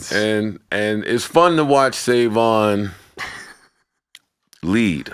Aww. It's fun to watch him lead. I mean, that's really what I could say about SaVon. Like the capacity that they were in with me and who they are here. No. It ain't the same. It's and not. it's not supposed to be. It's a lot of growth. It's a lot of advancement. It's a lot of application, right? It's like applying. We seen some shit. We learned some shit. It wasn't the maybe healthiest of environments, but we even learned from that. Yeah, we acknowledge that. And we talked about that. We're gonna apply, and that's what it looks like. That's what it looks like they're doing. I couldn't be more proud of these guys and for how they verbalize themselves and for how they silence themselves. Like I fuck with their character, good character people. Yeah. And you don't really. That's a rarity that you meet good character people this far in this game. Salute. So stick with these guys. Yeah. Good yeah, I wouldn't have stuck around unless they're good-hearted they treated guys. me right. Yeah. Good-hearted guys. And I'm Do proud things of the them. right way with like integrity. No, I definitely appreciate Yeah, it. trying to make it dark skin. I ain't gonna lie, He's like, blushing. we had a moment, right? So there's the things that we like to do on the podcast. So I especially can't when we ask have questions? guests. Oh, of course. Before you don't end? Of Oh, no, course. We please. wasn't ending, but of floor course. is yours. Yo, Pierre, cue that up. I need to know why Carl got fired. Wait. What? Oh, you need Wait. Wait, hold on. There's a microphone in the bag. If you want to go, Look. we can talk. Fire. Look, now everybody's stuttering. What? Don't worry about it. Just- Hey, it's been a great day. We have had so much fun. We have had such a blast. Wow. Wow. Like, Okay, we're gonna need the earphone. Let's do it. And that's what we Let's do talking it. about. You so Hey, look, messy. This nigga so messy. It's like you're peaceful but messy at the same time. It's a like, balance. Yo, Carl. I want to know. I can ask a question. Nah, you can always Put on ask the headphones. questions. I know they fired your ass early in the process. What the hell? you have your headphones? You never told your side of the story. We were just like, wait, what? Hey, and I was never close enough to find out. And Joe just be curious. For anybody who doesn't know, Carl is in the building. Carl has helped us with our BTS. This is one of the buildings he's still allowed in. Nah, Oh my he's definitely goodness welcome gracious. in our building. But Carl, he shop for our mixer. He comes through whenever we need him to come through. So shout out to Carl. Definitely shout out to Carl for sure. Yeah, for sure. Carl, Very sure. talented, For very sure. talented. And to be honest, like to be completely very, I don't even really know. Joe, So you're crazy. Carl is here. Cause Carl, talk up. Cause I used to see you do Detroit Dusky shit. You remember? Wait, who? Now you remember, homie? I went to go see in Detroit. It was showing all them fighting moves. What's that nigga name? You know the nigga. Y'all niggas, not everybody know. Well, whatever. I know. So, look, I'm known for doing the fire cinematic sketches. Nigga, why you know what I'm did saying? they- The pool party. Now, the reason why I'm not with them is, so we went to LA, right? It's always LA. Always LA. I go to LA. Now, I check the bags. Right? Check the bags, come back. When I come back, I'm thinking all the cameras are safe. It's lit, cameras is in there. It's kind of similar to what happened to Joe recently, where I'm thinking shit is in there. So I come back and all the cameras ain't in there. So The Pelican wasn't there. no, That's the Pelican was crazy, there. Carl. The camera wasn't there. All right, never mind. Never mind, buddy. No, but Oh, they was well within their right. Oh no, This is I agree with them. Oh shit. Whoa. but Never mind. no, but I always said, yo, we should rent the cameras. You surrender them, right? We should rent them. Yeah. We should rent them while we bring in cameras, and I'm the only one. I'm the only one bringing them, so we didn't do it. I came back and it was Carl. we're gonna save you from you. I've been Okay. around you for a long time, bro. yo. I promise you, just let this nigga get his life. I'm crying. Yo, Joe, any other questions No. for the cast? I like the questions. I love the questions. Holy wait, I Yeah, have that's a good question. It was. I have a question that I'm very curious Joe is about. sick. You've done like so many shows. Who is your favorite co-host of all time? Not just on the pod, maybe like Everyday Struggle, State of the Culture. Who's that one person you sat next to? You're like my favorite co-host I've ever had. My favorite co-host I've ever had.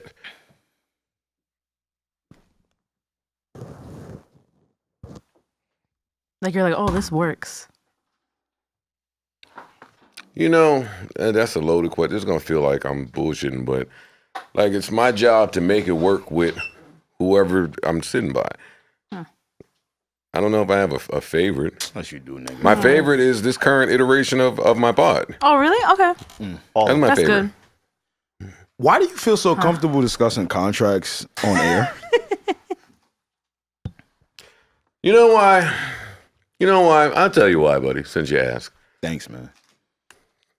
During all of that Rory and Mal bullshit, I never did it. And I felt like I was mad right. I was mad right, I felt like, in every one of our beefs. But because I just never said nothing, whenever they popped up with, oh, he's a thief! Like, it was so easy to believe, because low-hanging fruit, Joe probably has a bad reputation, easy to get niggas to believe that. But other than that, I never said nothing. And as a business owner, right, like my fucking, the in the background get me to be like, gotta do the right thing. People are watching. But fuck that. Fuck that shit. So now, when these niggas get mad about something, hey, what happened? Yeah, bring it right to the podcast. What happened? Let's talk about it. Yes. And these fans kind of hate. They some of them do hate it, but I don't mind it. You know who loves it? The sub community that's been created on YouTube that does commentary on the podcast. I love that community. I think they're so important. They are. Because there was gonna help this They shit saved go me marketing farther. dollars. Yeah, they just do it They for saved you. me marketing dollars. Yes. I love I just wonder how them. they have the time. Like They're that's making what I'm money. What do you mean how they have time? Okay, that's true. It's a you're right. business. It's a business. They have a business. Critiquing the podcasting about podcasting is a business. Yes. Part of the reason I do it is because of them. Yeah, Because I it believe feeds that community. I believe it. And it's like Sports Center, right? Like you watch the sports, and then when you're done with the sport, watching the sports, analyze you it. come analyze it at this entity, at this hub. The Chick Smooths, the Danny from all of that. I love it. Me too. I love all of it. I think it helps this community. Me too. He loves you guys. Couldn't agree more. I'm not mad at that at all. Yeah, you got any other questions before we get to the quick hits? I got some quick hits. Yeah. Quick hits is just 30-second responses. Yeah, I don't have any more questions. You good? You good? No more questions? I'll save mine for part 2. Okay. Yeah, we got to Save do mine for part 2. Yeah. But let's kind of shift gears over to music a little bit, right? Okay. Slaughterhouse, Just Blaze, he just leaked some of y'all music. Glass House, highly anticipated. I have a friend who would sell his left nut to get that album. Oh. I have a friend Not the right one. who would give every single podcast that you've ever produced just to get that album. And I say all of that to say that Slaughterhouse, and that album in particular, has a very, very dedicated hive and group of people who want that from you, right? They love you. They love all the guys, but Slaughterhouse really means something to a community. So yeah, with those recent leaks, how did you feel about that? And then also, where you're standing with some of those members? Wait, what? I didn't care for the leaks. I didn't like that he did that. At some point, I'll have a conversation where I didn't like that he did that for a plethora of reasons. Royce is my brother. I ain't spoke to him, to Crook and Joel. We got it. Cool. It's the same dude that, Cam was telling a story on his podcast about how he put out the old boy beat and Just was on his line like, hey. That's the Just Blaze I know. That's what That's confused the Just me. Blaze. That's the part that I'm confused about. You wouldn't do that to your unreleased Hove records. You wouldn't do it to the unreleased Just Blaze beats. Don't do it to me. And especially don't put that on Rest in Peace, Mark the 45 King. Like, don't conflate the two. Yeah. You can tribute Mark the 45 King and that have nothing to do with Joe Budden vocals. Not mad at that. Keeping it in music, our guy, your guy, Tanner, he did have a question that he wanted to know. Hey. I'm actually curious to know this too. You are an R&B lover. I think all the people except Mr. for Ice. R&B. Ice, outside of Ice in Parks, I don't think everybody else around you loves R&B, right? Yeah. But for you, Tanner's question was, if you had to choose one era of R&B, would it be the 90s or the 2000s? The 90s. Easy.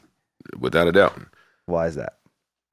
Jade, Brownstone, Jodeci, Boyz II Men, Jagged Edge, Drew Hill, Too much. Escape, 702. 112. Yeah, 702, like 112. What do you want? The 90s? The 90s, by far. Okay.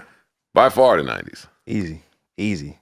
Y'all got any questions with the music? If not, I got one more, and then we can kind of move on to whatever it is y'all want to go to.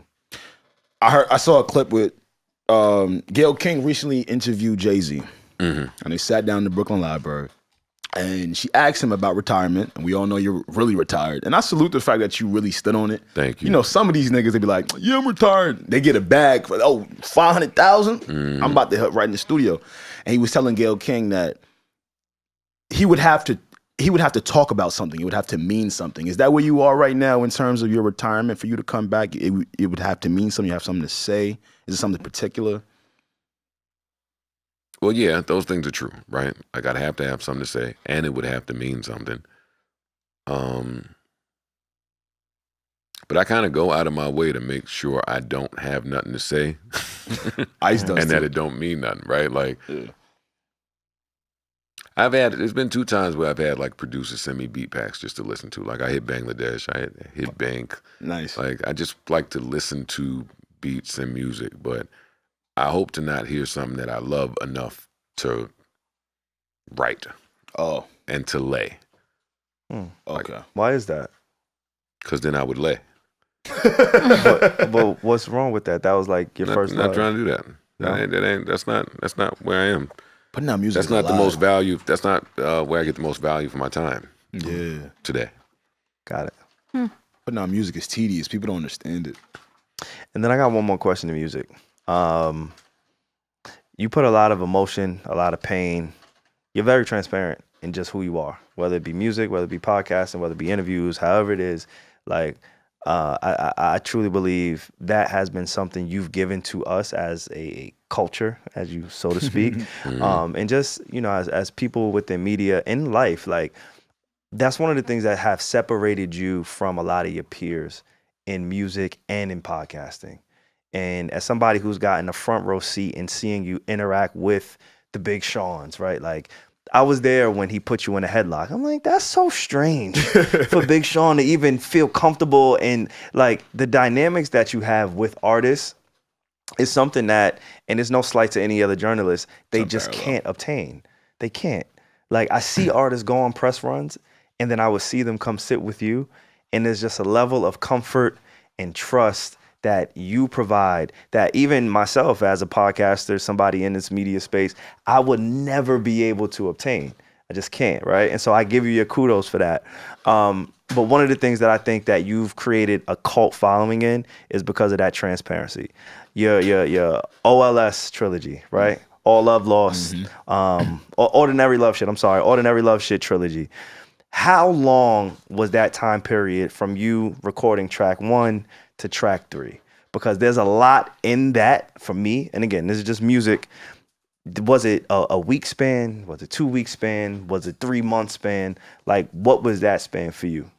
That was over the course of a few months, if I remember correctly. And it was the same relationship, but each part symbolized a different phase of the relationship or a different beef that I had. Got it. Like, part 1, that's why I love just rapping and podcasting, because it's documentation. Yeah. Part 1 was just documenting the early stages of what you go through when your chick is beefing about just the minuscule shit, like small stuff. Part 2, you hear those things kind of escalate and graduate. And a lot of times for men, well, who I was at the time, I didn't really verbalize how I felt in the relationship. Like, I always just allowed her to hey, you didn't wash the dishes, or you're going out too much, or the strip club, or your female friends, and it was never like, oh yeah, true, but look at you, bitch. It was never that moment. So the music was that for me. And by the time we got to part 3, you hear the demise of us not properly handling our issues in part 1 and part 2. So got it. And honestly, for me, I don't really have much else. I have one. So what is either your favorite episode of all time or your favorite interview of all time that you have done? My favorite interview was probably Pusha T. Oh, okay. Just because it's different at that time. So what it meant at that time too. Gave it up. Yeah, it was different. That was important at the time. Okay. What was the other question? Episode. Favorite episode. My personal favorite episode is when my elementary school crush came on like episode 6. Because who does that? Nobody. Yeah. Who goes to get the girl that they had a crush on from the 5th grade or 6th grade Doofus. and as an adult and be like, hey, what happened with us? Like that and the fact that she agreed to though. And she came. Like she was like, yeah, sure. And she was super cool. What a sweetheart. Okay. Content. We could have been a thing. We could have had something. Like 3 decades later. Yeah. That's crazy. That's one of my favorite episodes. Okay. Yeah, I'm not mad at that. Yeah, speaking of just women interest in your life right now, obviously I think there's a different glow. When I met you, you was in a different relationship at that time. And I think it's so crazy to know that we've known you, and not only that, I've known you personally. We've gotten to see you go through so many phases and transitions and relationships. Yeah. But today, again, there's a different glow about you. There's a different way that you go about life, the way that you go about handling people. And I just want to give you a moment because I see it as somebody who's worked closely with you and seeing the difference in. Where are you right now? I'm settled. I'm settled today. My baby brings out a different side of me publicly. Aww. She grounds. She helps to ground me. She just helps with everything, man. I present better because of her. I present a little warmer, a little softer, a little, like I said, when you in love, like I believe in love. So when you in that, you just floating on cloud 9. It's like, what'd you do, Delta? You lost my bag. What happened over here? It's like, whatever. Yeah. I got my things that really would have bothered you. See, this is what, you know when everybody's like, to women, like, what do you bring to the table? You see this man? Yeah. A whole lot of change. That's what she brings out of you. A whole lot. Well, you shouldn't even fuck with the niggas that's running around asking that. It's true. It's like an I know incel it is community. incel talk, but people love to bring that up too. What do you bring from the table? Yeah, especially when the man's a breadwinner. You bring the best me. Yes. I am at my best when you are at this table. Come on. So that's enough. Yes. I ain't mad at that. There was a thing that we had when I was at the pod every day. Whenever we had a benchmark, whenever we had something to celebrate, I would fetch a bottle of Ace. I don't like the word fetch, but that's what it was. That's how I felt at that time. But I'm sorry. I would go and I would acquire a bottle of Ace of Spade. And so, you being here on the podcast, this is a full circle moment for myself, for Alex, for all of us, you know what I'm saying? Just here in the building. Gold bottles. We'd only be remiss if we, you know what I'm saying? We came correct. Thank you, Joe, for pulling up to the Need to Know podcast. It means a lot, man. This is a celebratory time for us. You know what I'm saying? And I know, I know that you know what you being here does for us in that moment. It means a lot. You know what I'm saying? So it does mean a lot. So thank you, Alex. Listen, go crazy, gang. I'm going to pop this. Thank y'all. Thank y'all. I'm honored to be here. You go ahead and get the popping. That. You know what we do. You know what we do. Hey. Wow, that was perfect. Hey. Me and SaVon didn't want to do it. Yeah, I wasn't doing all that. He did it right. I wasn't doing all that, man. Right. But yeah, thank you for pulling up, bro. Thank you for we having appreciate me. it. Yes. Here on the Need to Know podcast. Like I told you, man, I show up for my people when they ask me to. Man. Y'all get that anytime from me. Salute. Reggie, pleasure meeting you. You were who I was most excited about coming here today. No, it's true. It's true. I couldn't stop telling you. I want to meet your horoscope lady. Yeah, we told her. She seems pretty cool. Yeah. But nah, this is super fly. I wish y'all nothing but the best. And lastly, I want to give my flowers as well, man, because like we joke a lot about going to the Joe Budden school a lot, but it really changed the way I look at content in terms of consistency, knowing when to talk, knowing how to respond, knowing how you're viewed when you respond to certain things. And I got a lot of that from being around you, man. So I gotta salute you, man. It means a lot for y'all pulling up, for you pulling up for real. Thank you. I'll always pull up for y'all, man. Say that. And the mixer. Always. Come next year is really fun, I swear. Listen, if I'm available, I'll be there next year. Say that. All right. Say less. He might be in like Belize, though. I try to let them do this shit with like they demo. I don't want to come in with all my gray hairs. And be the old nigga in the spot. We got some people in the 40s that listen. Oh, there we go. Yeah. All right, so now we're talking then. For sure. I ain't mad at that, but yeah, let's raise one up in the glass, man. It's a great time to celebrate. Yes, sir. Joe Budden in the building. The Need to Know podcast. Yes, sir. My God. Peer. We ain't got the soundboard. Peer. But we appreciate y'all. With that being said, it's what you need to know, when you need to know, on the Need to Know podcast. If you got this far, you might as well just subscribe, man. It's no reason not to. Again, Joe, we appreciate you, bro. Thank you. Continued success, blessings. And also, I just want to say thank you for allowing us to be a part of it. Word. You get what I'm saying? Because you didn't have to. You met me on a fucking corner at a bus stop with no security, with nobody. Yeah. You know what I'm saying? Like, this shit really runs deep.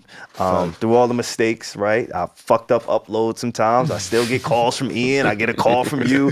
I know when I see your name at 6 a.m. what it is. And we still in it. You know what I'm saying? And I'm still doing the uploads. And I'm still making sure, like, no matter what happens on a Friday night, that dedication, that devotion is there. Yeah. And that's because you gave me grace. And a lot of people don't really get to see you give people grace in that way. So a part of us also doing this podcast was to give you that acknowledgement as a leader, as somebody who's moving forward, and as somebody who is actually a human and not just the misconception of a dickhead that you get. Because it fucks with me that's the only way that some people see you. So hopefully anybody listening to this, there is a different perspective that you get. But yeah. Even me, like, not that I couldn't even like judge you because we've never met before. But even me just like looking at how you talk and like how you're truly at peace, I hope like the listeners like me as well can see that. Like, look at this man. Yeah. He's just happy. Refined. And the theme is he was right about everything all along, guys. Okay. That's basically it. It's what you need to know, when you need to know, on the Need to Know podcast. We out of here. Gang.